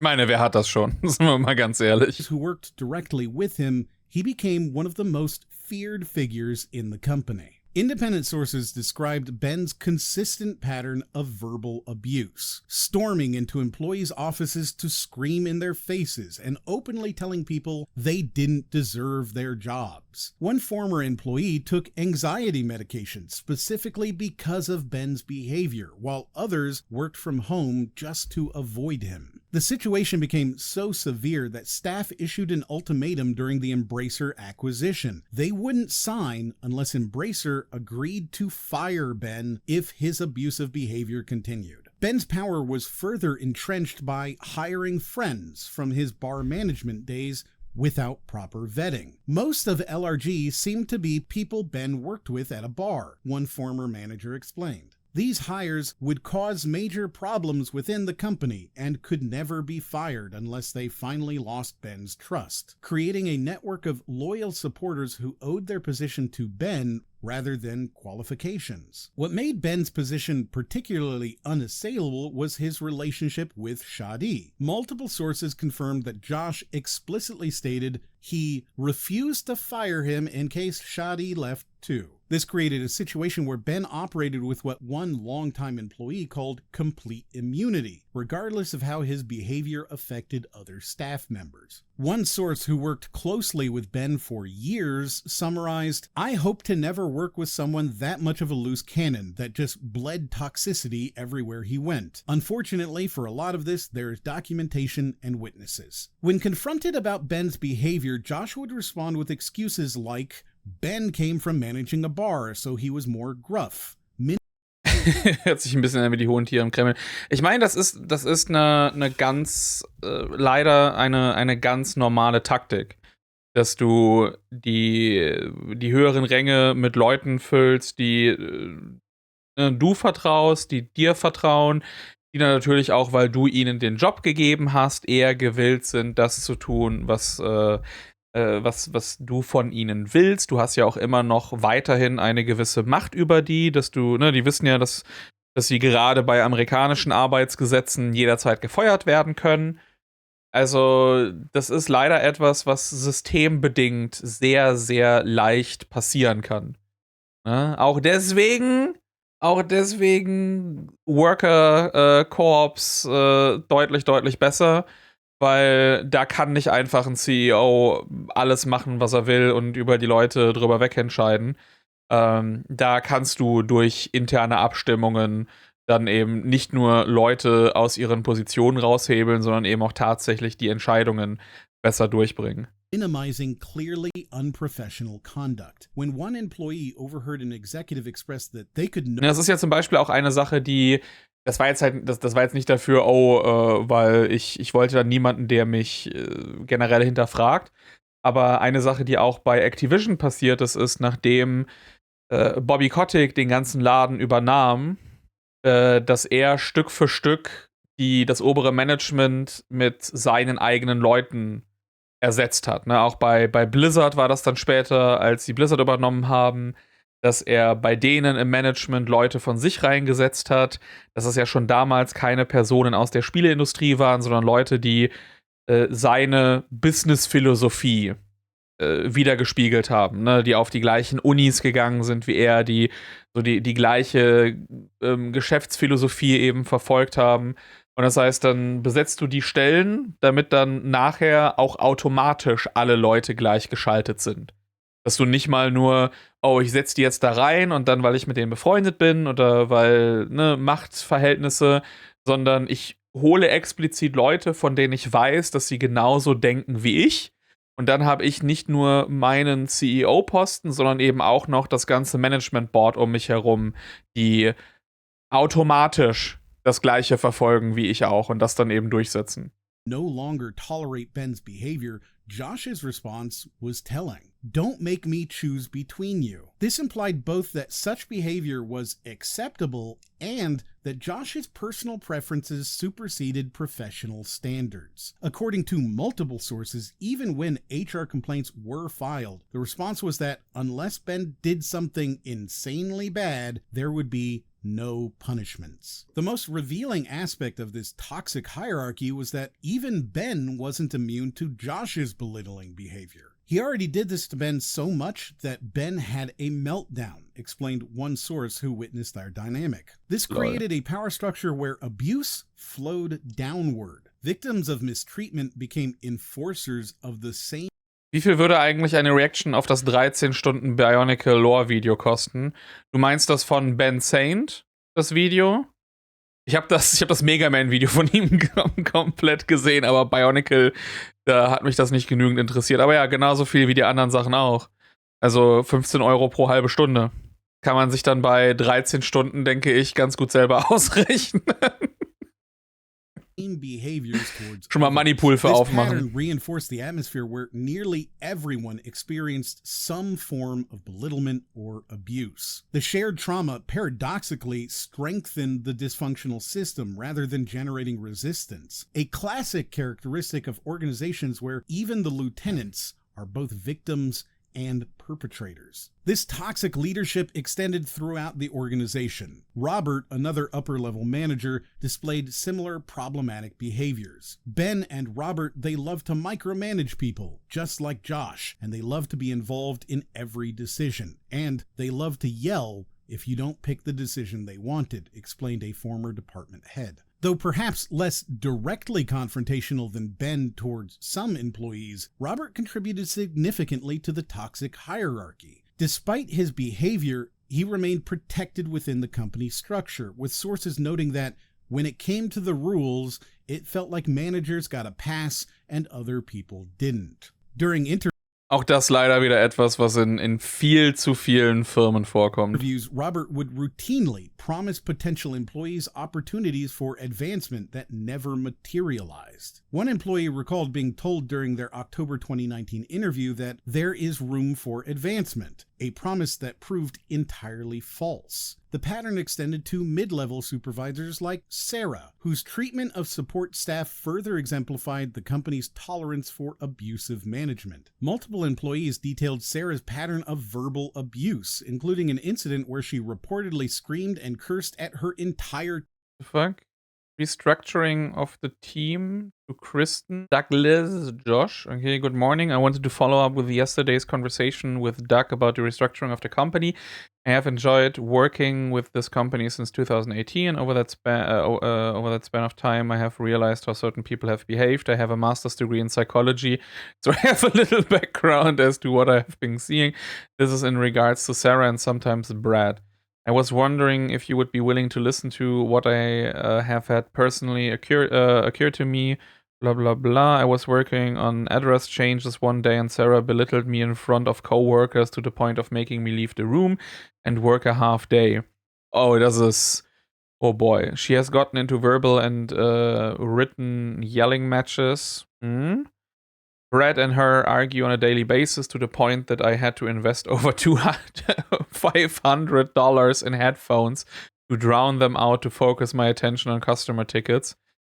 When Doug went to Sarah and asked about how support had been one-sided for months, she lied to him and said everyone was doing equal work. This is not true because me, Josh, and Quinn were processing address changes for months while Kat, Brad, and Paul did not have to worry about those. Sarah has constantly picked on me for various things, such as our weekly meeting. She will discuss my analytics and how my numbers are always low and I need to keep improving. Yet when I ask Quinn, Jose, and Zaina if she asks them about their analytics, they tell me they never have that brought up. Sarah gives attitude for when I present her with something instead of taking the time to look into the issue fully before reacting. She has made statements like, "Why did you do that?" or "How did it come to that?" And so I have to explain further the issue instead of her taking the time to look into the issue. Sarah also called all of us assholes. Ich finde das auch gut, dass das groß geschrieben ist. During a work meeting. This was when Zaina was first working with the company and Kat was going to be our supervisor as Sarah was out for a week.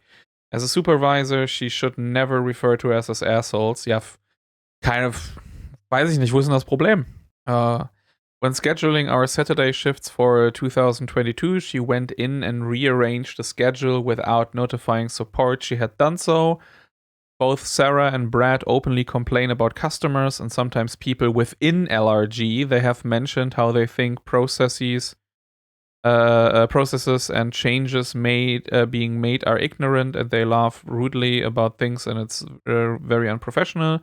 Before moving into support, Sarah told everyone that I would be transitioning and that this would be my final chance.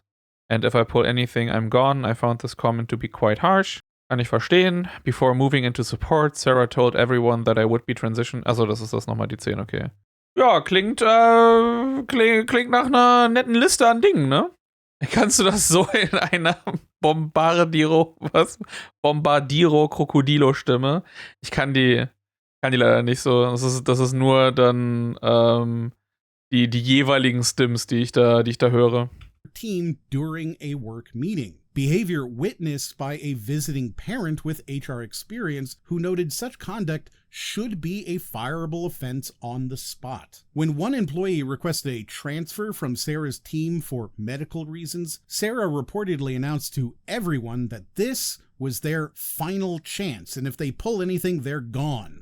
Leading the employee to remark, "I did not realize moving from shipping to customer support based on medical health conditions was considered a bad mark on my end, and that could have had the potential for firing." This immunity from consequences extended to Josh himself, particularly in how he exercised authority over employees' personal lives. Multiple sources described how Josh denied an employee's request for time off on the anniversary of their mother's death, telling them, "You need to get over your mom's death. That was a long time ago, and you have to grow up and get over this stuff." What the fuck? Ich glaube, es wird wirklich Zeit, Luigi anzurufen. One source explained, "It was like he was always trying to find the most painful button to push." The threat of termination became a powerful tool for enforcing this unchecked authority. Multiple sources described how employees commonly feared being fired for raising concerns, especially. Er hat recht, mit Trauer kann man leider kein Geld verdienen. Frag mal die Leute, die auf Beerdigungen spielen. About Josh oder Caterer, also. His inner circle. This created a climate of silence where problems festered rather than being addressed. Beyond this absolute authority, the company operated on the principle that leadership, particularly Josh, was always right, regardless of evidence to the contrary. Soll ich Beerdigungsscammer werden? Aber wie scamst du denn dann die Leute mit deinen Beerdigungen? Contrary. Quality issues with products received similar treatment to personnel problems. Sources described an internal. Einfach, du sagst ja, nee, du machst hier Cremations und sagst, du verbrennst die Leute, aber dann verkaufst du die Körper an irgendwelche Perversen oder so. Oder so Medical Students oder so Kram. Oder halt, ne, so Dr. Frankenstein-Leute. Saying, "It's good enough." That became the default. Sarg verkaufen, wieder ausbuddeln und erneut verkaufen. Ja, aber die Organhandel, aber dafür müssen ja die Leute doch noch irgendwie leben zu dem Zeitpunkt. Deswegen hatte ich auch schon dran gedacht, aber ich glaube, da kriegst du Körper an irgendwelche Perversen oder irgendwelche Leute, die damit weiß ich nicht, Experimente anstellen wollen, glaube ich, ein bisschen mehr. Response when employees raised concerns about product standards. Rather than addressing legitimate quality problems, the company culture evolved to normalize substandard work. When customers later complained about these issues, the narrative would shift to blame external factors, suppliers, shipping companies, or the customers themselves, rather than acknowledging internal shortcomings. Taking credit for others' work became another manifestation of this pattern. Multiple sources described how Josh would appropriate ideas, projects, and achievements that originated with other team members. Oh, klar. Also, der Typ scheint wirklich der geborene CEO zu sein. Der hat das komplette Playbook vollkommen drauf. One source explained how successes would be attributed to Josh, while failures were assigned to others, creating a narrative of infallibility around leadership. Even when employees had documented evidence of their contributions, the internal story would be rewritten to center Josh's role. Perhaps most concerning was how these false narratives were maintained even when contradicted by reality. Sources described situations where Josh would create and promote versions of events that teammates knew were factually inaccurate. Yet, challenging these narratives was discouraged. The Sigil timeline was one example. Another involved the Doom Trilogy release, where Josh initially refused to acknowledge the DRM issue despite clear evidence, and later resisted taking responsibility for the decision not to address it before shipping. The company's approach to external criticism followed the same pattern. When customers or industry partners raised concerns, the default response was defensive rather than reflective. Sources described how leadership would craft elaborate justifications for decisions rather than considering whether adjustments might be warranted. Even when issues became public relations problems, the focus remained on controlling the narrative rather than addressing the underlying causes. By maintaining this fiction of infallibility within a structure of absolute authority, the company created an environment where learning from mistakes became nearly impossible. Problems couldn't be solved because their existence couldn't be acknowledged, leading to repeated patterns of the same issues. For employees, the message became clear. Challenging leadership's perspective, no matter how factually justified, Hat mein Chef gemacht und dann rennt er in das Arbeitszimmer mit, ich muss euch was zeigen, nur um alle Leute vor seinem Monitor zu versammeln und uns 1 Stunde lang Klaus Kinski-Videos zu zeigen. Also man muss jetzt auch nicht alle Entscheidungen von den Leuten hinterfragen, manchmal können die auch ganz produktiv sein. was a path to nowhere. This unchecked authority extended beyond operational matters into the company's financial practices, where secrecy became the standard. Ich meine, Bombe, wenn du drüber nachdenkst, an sich machst du ja das mit mir. Du könntest dich theoretisch als mein Chef sehen, so viele Reactions, wie du bezahlst. Nur anstelle von ganz vielen Angestellten, die du vor dem Bildschirm versammelst, zwingst du mich damit vor dem Bildschirm, um die zu schauen. Und ich meine, von 1 Stunde Klaus Kinski-Videos hin zu Werner Herzog Dokumentationen ist jetzt auch nicht so weit weg. Operating procedure. One people manager Okay, also ich finde das Video bis hierhin ja echt großartig, ne? Aber ich habe meine Grenzen. Das war doch bisher alles vollkommen fein. Warum muss Castlevania das? discovered that Josh was secretly paying himself $14,000 per month, significantly higher than what had been discussed among leadership and roughly double what other executives earned. This discovery wasn't made through any official channel. There was no board meeting, no compensation committee, no transparency. Instead, this executive stumbled upon this information accidentally while reviewing payroll systems to determine appropriate raises for team members. I was checking the system to see how much some of my coworkers were making so I could advocate for their raises, the source explained. This is when they discovered that Josh had been paying himself $14,000 monthly for almost a year. The agreement amongst leadership was that Josh would be paid slightly more than other executives, since he was the Slightly ist aber auch sehr subjektiv, würde ich mal sagen. The CEO. But the understanding was that this meant a few $100s difference, not double the compensation of every other staff member. When confronted about this substantial discrepancy, Josh claimed complete ignorance about his own compensation, insisting he didn't even check his bank account.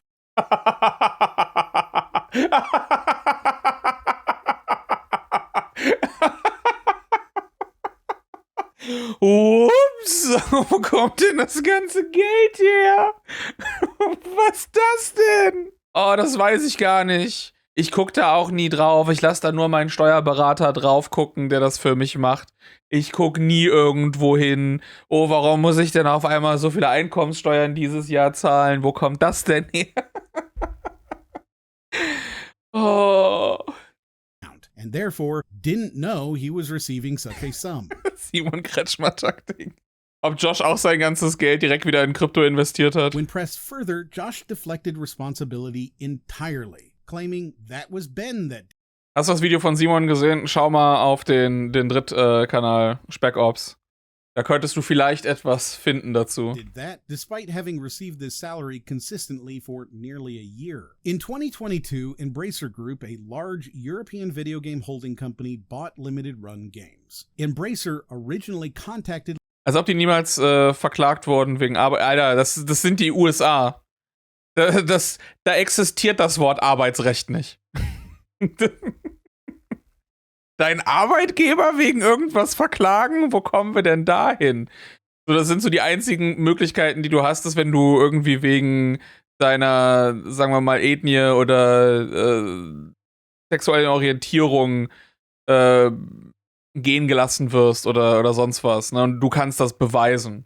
Das sind somit die einzigen Möglichkeiten, deinen Arbeitgeber dort zu verklagen. Limited Run in 2019 to begin discussing acquisition of the company. When Embracer Group conducted their due diligence, Josh was advised to properly place himself on the Limited Run Games payroll, at which point he instituted this substantial salary without disclosure to other leadership. And it was then that the fact he was paying himself over double what anyone else was paid and doing so without anyone knowing was discovered. This arrangement had deeper corporate implications. For background, Limited Run was originally a brand name owned by Mighty Rabbit Studios, Josh's video game development company. LRG was created to sell limited print copies of Mighty Rabbit's games, and later expanded into publishing physical versions of other developers' digital titles. Mighty Rabbit had previously taken a $20,000 investment from a company called Joystick in return for 50% of Mighty Rabbit's future ventures. Sources explain that Josh split LRG into a separate company as quickly as possible, but structured payment of his salary through Mighty Rabbit Studios to avoid paying Joystick their contractual share of revenue. By having Mighty Rabbit pay his salary, the company was basically making no money, and splitting 50% of that was a lot less than if his investors knew they should have had 50% of LRG. By keeping LRG separate while funneling his salary through Mighty Rabbit, Josh effectively ensured profits went to him while costs went to his partners, a pattern of financial maneuvering that would become characteristic of the company's operations. Perhaps most concerning was how company funds were redirected towards Josh's personal collecting habits. Under the guise of research, significant company resources were allocated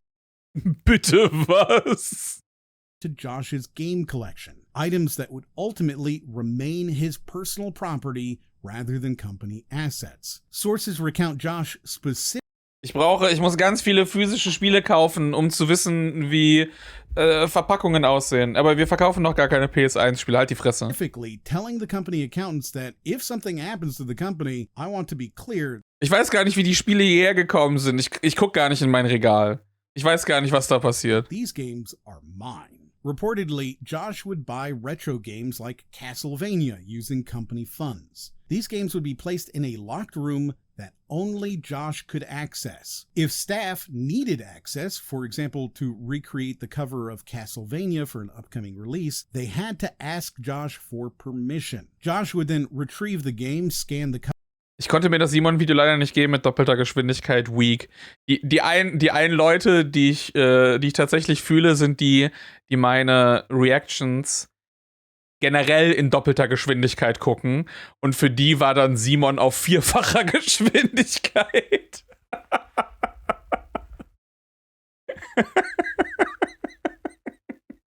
Das war ein ganz anderer Level an Herausforderung.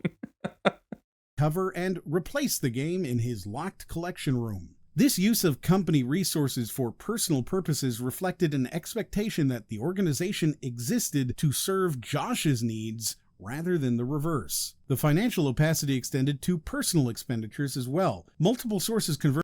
Ja, ich habe von vielen Leuten gehört, dass das 0,57 die beste Mixtur war, weil dann war ich immer noch okay in der Geschwindigkeit und Simon dann ein bisschen besser verständlich für die.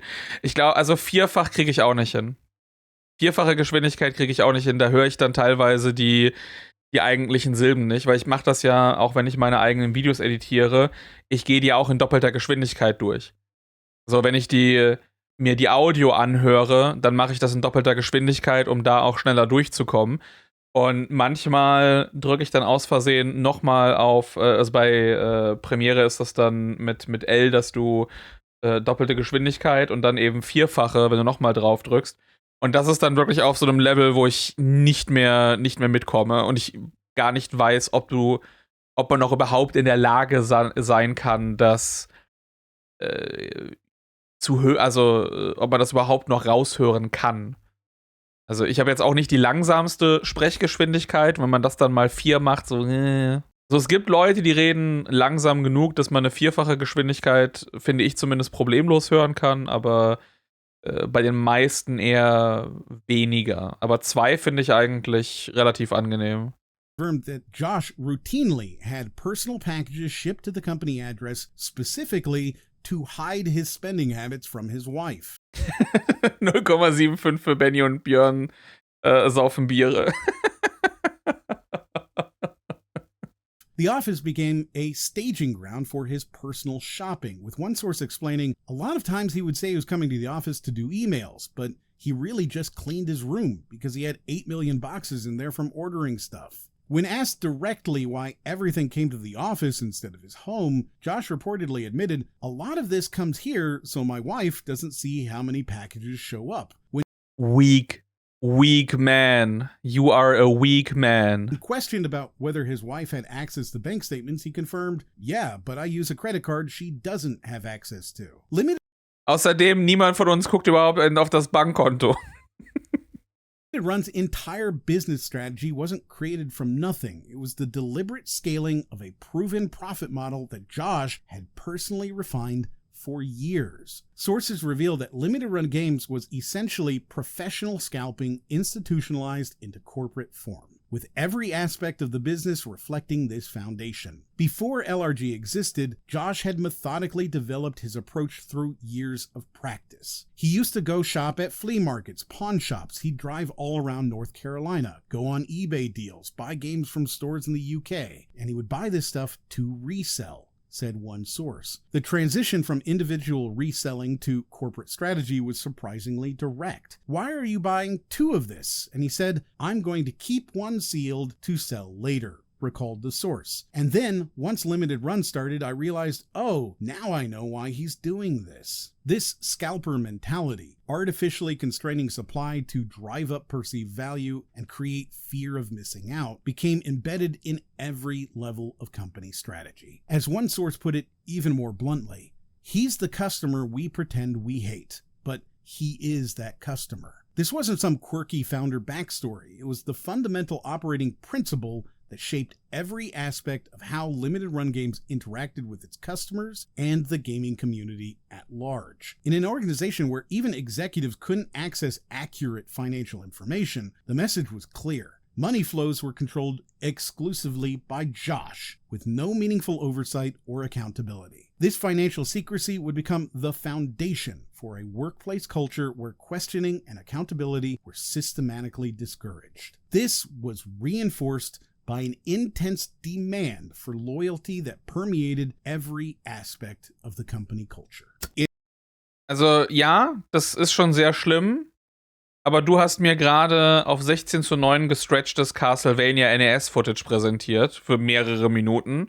Also weiß ich ehrlich gesagt nicht mehr, wer von euch beiden schlimmer ist. In professional organizations, institutional loyalty is distinguished from personal fealty, and career transitions are handled with respect. At limited run games, sources described a fundamentally different approach, one where inappropriate personal loyalty was demanded. Surveillance was used as a control tactic, and departure from the company triggered systematic campaigns to damage reputations and careers. Josh's demands for loyalty often manifested in expectations that employees would monitor loyalty. Was war das denn bitte für eine 3? Einfach ein Monster-Logo.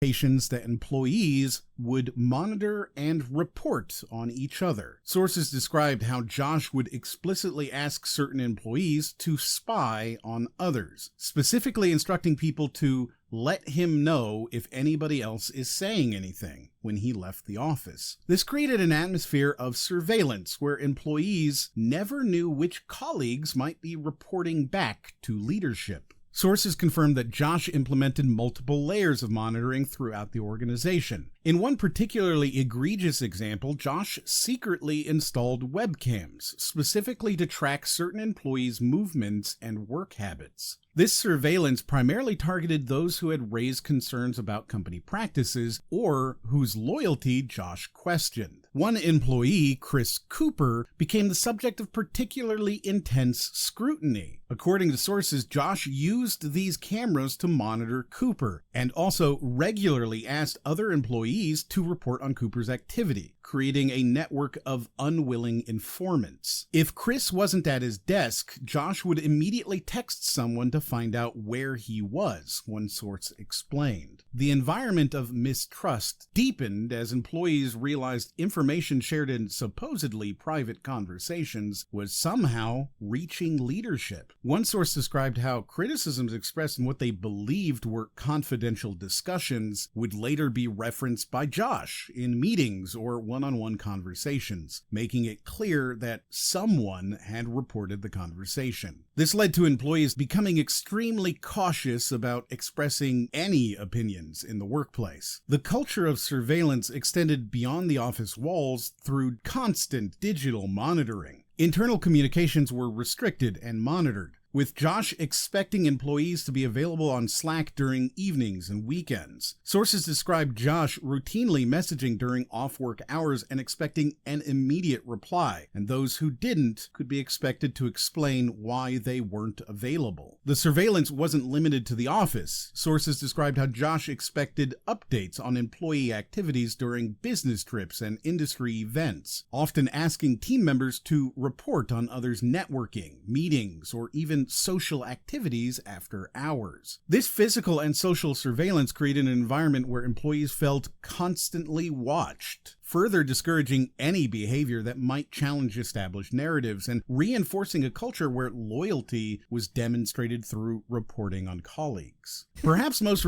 Spioniero Gorobiero.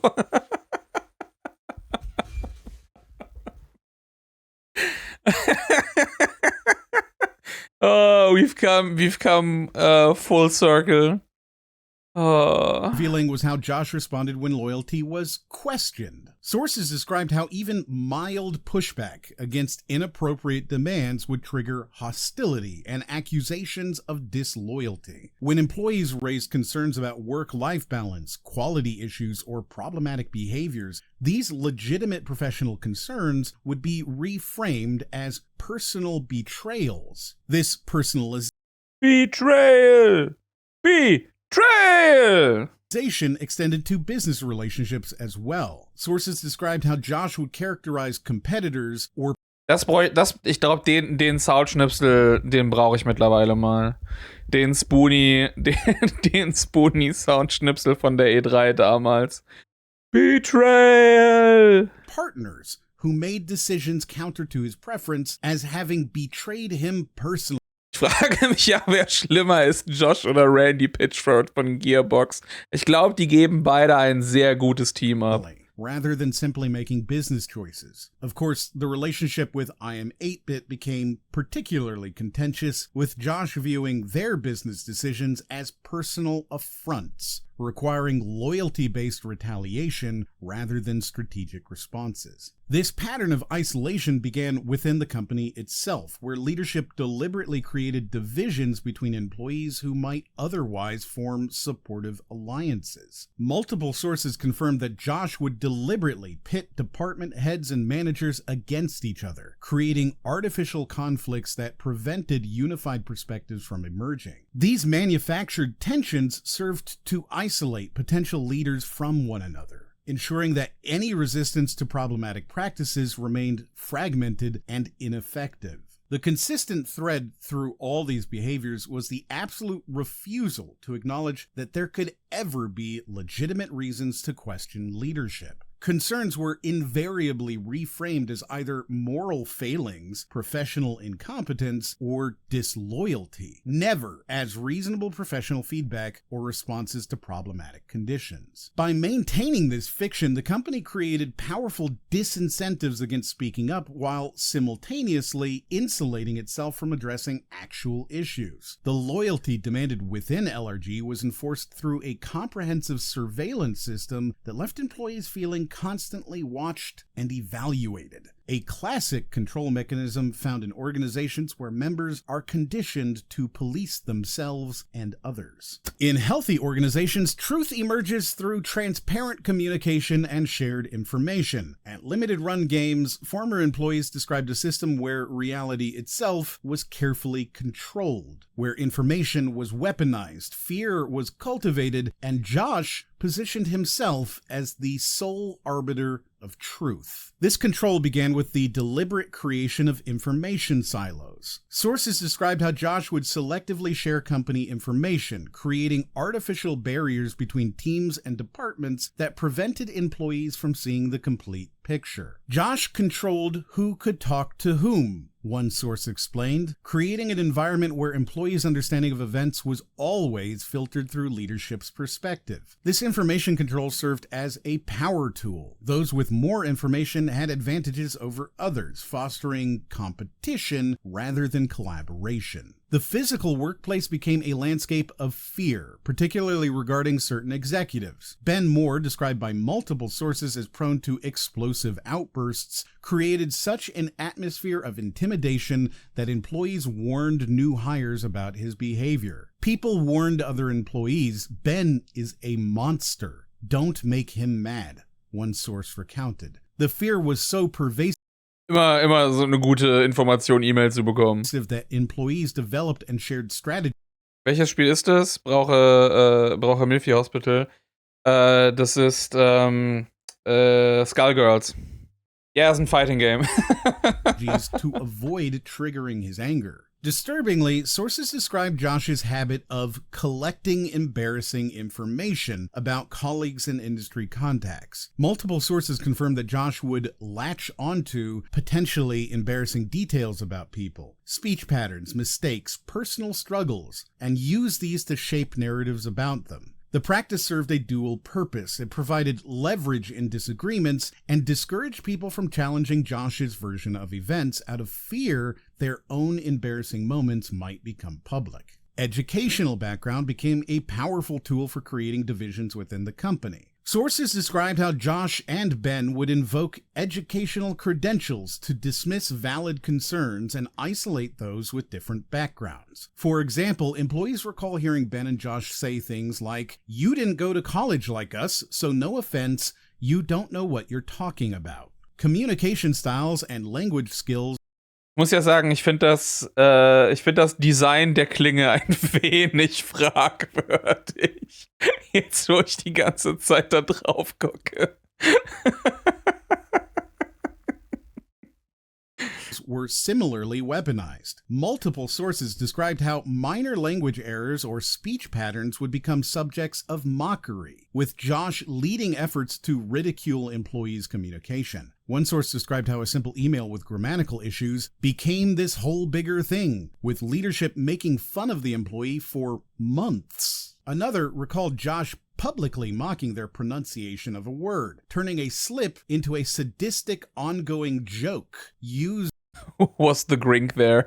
To undermine their credibility. The control extended to how the company handled its own history. According to sources, Josh would regularly rewrite the narrative about past events, particularly when previous decisions led to problems. Despite documentary evidence, Josh's version would always become the accepted truth within the organization. Those who challenged this narrative faced accusations of disloyalty or incompetence, including being gaslit constantly until they would accept that it was actually their fault all along. In fact, nothing was ever done without Josh's explicit direction. Every project had to be personally reviewed by Josh. No staff had authority to finalize anything or make any lasting decisions. Every customer complaint resolution had to be approved if it cost so much as a single dollar. Josh wasn't just the final decision, he was the only decision. This paranoia about external threats extended the company's approach to its market and customers. Sources described how leadership instilled a culture of fear that everyone was scamming them, leading to restrictive customer service policies that treated legitimate complaints with suspicion. Employees were told to assume every single complaint was someone trying to get one over on the company. For example, when customers requested replacements for defective products, the company often required them to return the original at their own expense, a policy both designed to deter replacement seekers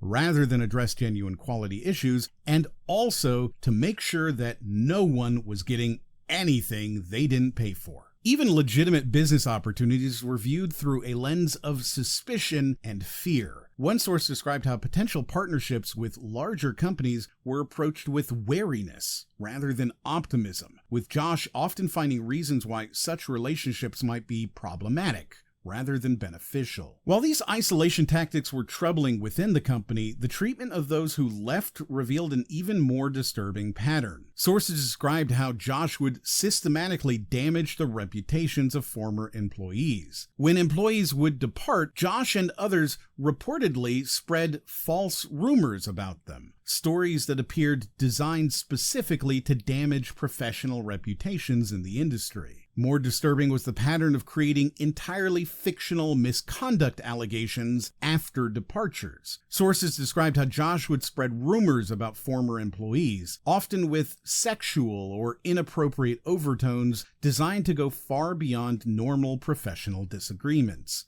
Oh Leute, ich glaube, ich habe mein Bingo gleich voll, ne? Also wenn wir hier so die ganzen... also, was fehlt eigentlich noch? Was fehlt noch, wenn es darum geht, oh, hier sind alle Verhaltensprobleme, die ein CEO bieten kann. Also das Einzige, was mir jetzt noch einfällt, ist, wie Bobby Kotick irgendwie mit der Ermordung drohen oder so. Keine Ahnung. Also irgendwie Muttermilchdiebstahl, das war von keinem CEO. Das sind Teamlead-Maßnahmen. Venturing into deliberate character assassination. The company's approach to former employees extended to active interference with future opportunities. Multiple sources described how Josh would use his industry connections to undermine former colleagues' professional prospects, reaching out to potential employers or partners to share negative characterizations. One source noted that after they left, they found out that Josh had spent the entire last month of their employment bad-mouthing them to their new employer, all while telling the employee that things were fine. The company culture normalized making up rumors and lies about former employees after departure to such an extent that it appeared in internal discussions about managing departures. Sources described how these fabrications served...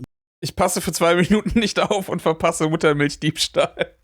Ich weiß ja nicht, wie tief du in der Mark Kern-Lore drin bist. Multiple purposes. They discouraged current employees from staying in contact with former colleagues. They preemptively discredited any criticisms former employees might share about company practices. And they reinforced the narrative that leaving was inherently disloyal. The result was a closed system where reality itself became malleable, defined not by facts or evidence, but by what Josh declared to be true. It was a distortion of reality where members gradually lose their ability to trust their own perceptions and instead rely on the leader's definition of reality.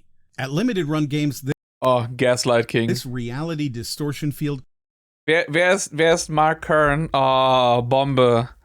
Oh, sweet innocent child. Dass ich mal das über dich sagen würde. Gib eine Reaction von mir über das Guna Nomicon auf dem SpeckObst-Kanal. Kannst du dir gerne mal ansehen. Aber Mark Kern, ich weiß nicht, du musstest doch garantiert mal Grumps mitbekommen haben. Online. Einer so der führenden Grifter, was Gamergate 2.0 betrifft. Das ist Mark Kern. Die Muttermilch-Diebstahl-Sache ist, es gab damals einen Artikel darüber, weil eine von ehemaligen Blizzard-Mitarbeiterinnen eben meinte, dass bei Blizzard eben Muttermilch, die sie bereitgestellt hatte, gestohlen wurde. Und dann haben natürlich Leute online das Gerücht dann verbreitet, dass das ja 100%ig Mark Kern gewesen sein muss. Deswegen, so die momentane Aussage ist, er wird es wahrscheinlich nicht gewesen sein, aber es ist weiterhin sehr lustig, wenn wir es behaupten. Grumps war doch dieser Ian Miles. Nee, das sind andere Leute, aber ähnliche, also Grifter auf einem ähnlichen Level. Aber Mark Kern ist der Firefall-Bus-Typ. Mark Kern ist Busfahrer, hauptsächlich von Beruf. Wer zum Fick klaut Muttermilch? Keine Ahnung, Homelander. Created the perfect conditions for both financial misconduct and customer deception to flourish unchecked. In healthy organizations, personal boundaries are respected and institutional mechanisms protect employee well-being. At Limited Run Games, sources described a system where boundaries were systematically violated and institutional controls were weaponized to enforce compliance rather than ensure fairness. This systematic boundary violation began with the company's approach to work-life balance. Multiple sources confirmed that Josh would regularly work on major holidays and then pressure others to do the same, creating implicit expectations that prioritizing family gatherings demonstrated insufficient dedication to the company. Für mich sind diese Leute alle ein und dieselbe Person. Ich meine, sie agieren wie dieselbe Person, das auf jeden Fall. You know I'm going to be here. You should probably be here too, he would tell staff members. While framing this as optional, sources described how Josh would leverage these sacrifices later, repeatedly mentioning that he worked over Christmas or other holidays in the weeks that followed. Die klassische Geschäftsführertaktik. Ich arbeite ja so viel, mir ist meine Freizeit egal, mir ist meine Familie vollkommen egal. Und so kann es auch vielleicht daran liegen, dass dir Teile der Firma gehören, kann es daran liegen, dass du einfach 14.000 im Monat verdienst, während die anderen vielleicht, also normalen Mitarbeiter, auch nur ein paar Tausend kriegen. Oh, ich wundere mich, warum Leute dann weniger Lust haben, unbezahlte Überstunden zu leisten.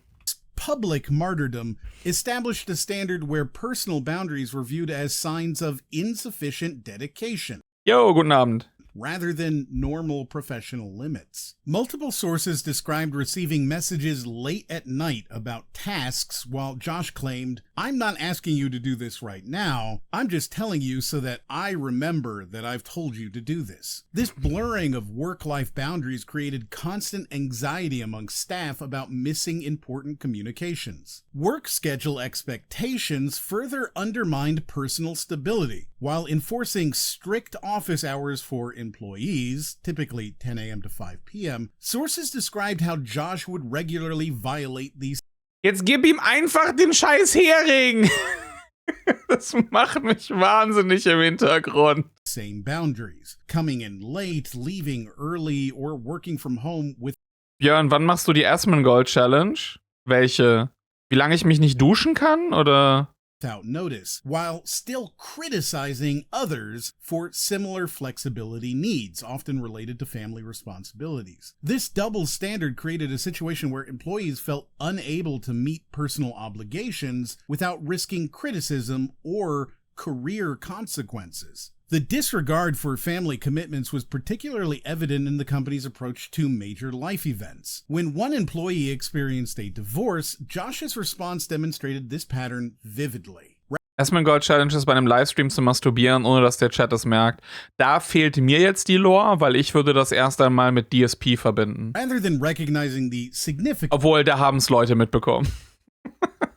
Emotional impact of this major life transition, Josh compared it unfavorably to another employee's breakup, stating, if she can get over it with a kid, which is way worse than anything you're going through, you can get over it too. This comparative minimization of personal struggles created an environment where legitimate needs for support and adjustment were dismissed. Similar patterns emerged around grief and loss. You've already heard how Josh denied. Warum macht man sowas? Weil man denkt, nicht live zu sein. Deswegen macht man sowas. Ja, dafür brauche ich eine Facecam. Ja, ansonsten ist es... Wer sagt denn, dass ich das nicht gerade jetzt mache? Time off for a family member's death anniversary, revealing a pattern where family relationships and personal needs were consistently subordinated to company demands. This treatment of family commitments as obstacles rather than essential parts of employees' lives created a workplace where personal boundaries were systematically eroded. Especially troubling was how human resources, typically a department intended to protect employee well-being, was transformed into a mechanism for control and retaliation. Rather than operating as an independent department with confidential processes, HR at Limited Run Games functioned primarily as an extension of executive authority. The excuse I would get was, well, we'll have to talk to Josh about it. One former employee recalled about HR complaints against executives. This lack of confidentiality created a chilling effect where legitimate concerns had no pathway for resolution. Worse, HR reports created records of who raised issues, information that would often be handed to the very managers generating the complaints to later be used against employees who spoke up. Knowing complaints would be directed back to the subjects created a powerful deterrent against reporting workplace issues, effectively silencing dissent through institutional design. Multiple sources described how HR complaints about executive behavior would not only fail to result in meaningful action, but would often lead to increased scrutiny or hostility toward the employee who filed the complaint. This pattern created a situation where the very system designed to protect employees became a mechanism for identifying and targeting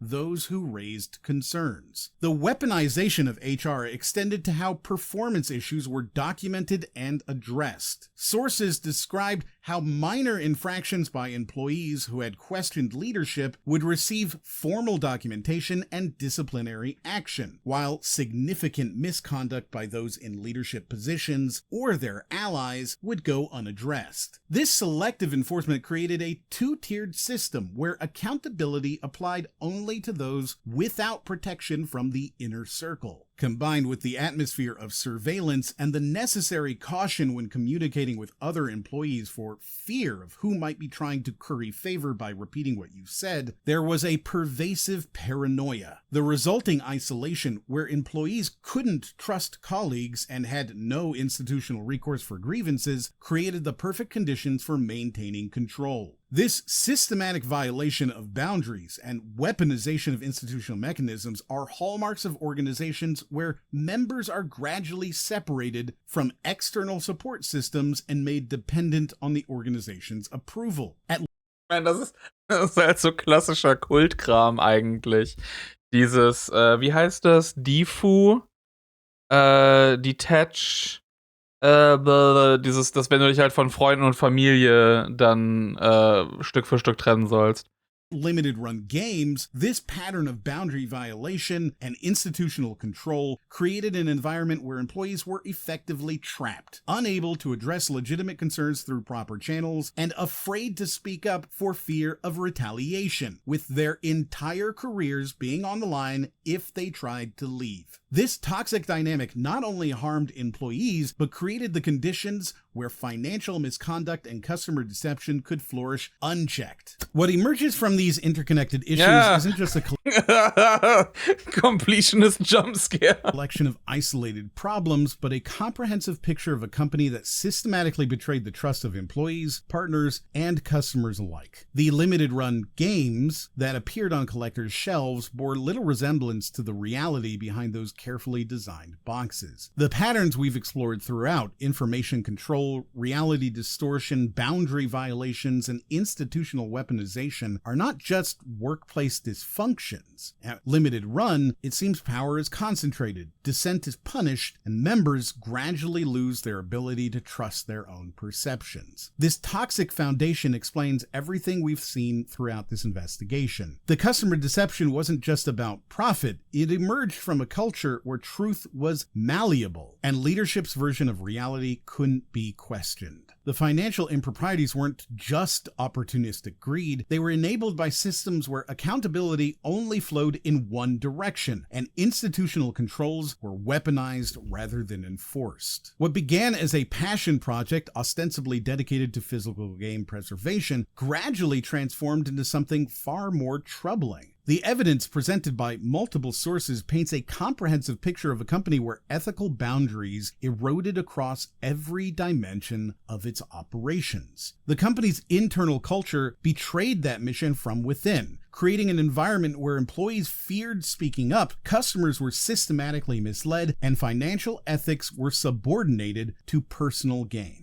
Limited Run Games appears to have operated under a fundamental contradiction. While marketing itself as the guardian of gaming history, a company founded by collectors for collectors, internal practices increasingly prioritized profit and control over the very values it claimed to champion. There was this growing pattern of stretching the definition of physical release to its breaking point, one former product manager noted. Some products were basically just a box with a download code, but they were marketed with the same language as fully physical cartridge or disc releases. This disconnect between public image and private reality extended beyond product quality. Financial arrangements that blurred personal and corporate interests, toxic workplace practices that weaponized employees' vulnerabilities, and leadership behavior that prioritized personal vendettas over business relationships all reveal an organization where ethical considerations became increasingly secondary to other motivations, and where preservation became predation.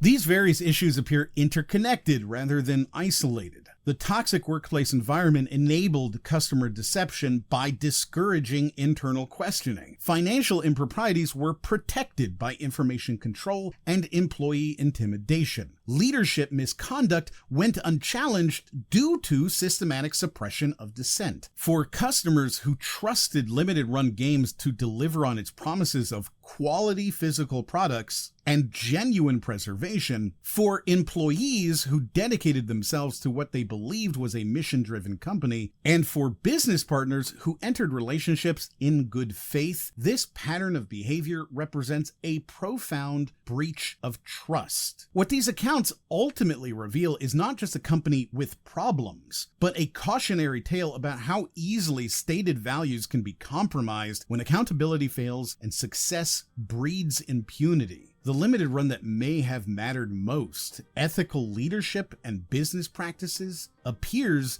to have been the first thing to sell out. Thank you to my patrons for supporting this video, and I'll see you on the next one. Oh, meine Fresse. Alter, das war ehrlich gesagt nochmal so viel schlimmer, als ich gedacht habe. Also ich bin davon ausgegangen, ne, okay, so dass es die Business Practices, da wird nochmal drauf eingegangen und ein paar Beispiele genannt, aber dass es dann auch innerhalb der Firma einfach so ein absurdes Scheißverhalten ist. Also dass nicht mal, okay, ich als Kunde werde permanent verarscht und da passieren beschissene Sachen und es ist offensichtlich, dass die Firma oftmals gelogen hat und das ist auch gut, jetzt hier die Beweise dafür zu haben, aber wirklich, dass das nochmal so viel tiefer geht, auch mit ja E-Mails, die hier teilweise gezeigt wurden oder die Sache, die bezüglich I am 8-Bit geschickt wurden, um die irgendwie runterzuziehen, das ist so eine absurde Scheiße einfach nur. Holy fucking shit. Also großartiges Video auf jeden Fall, wirklich krasse Arbeit geleistet, den ganzen Kram dann eben auch zusammenzufassen. Aber what the fuck einfach nur.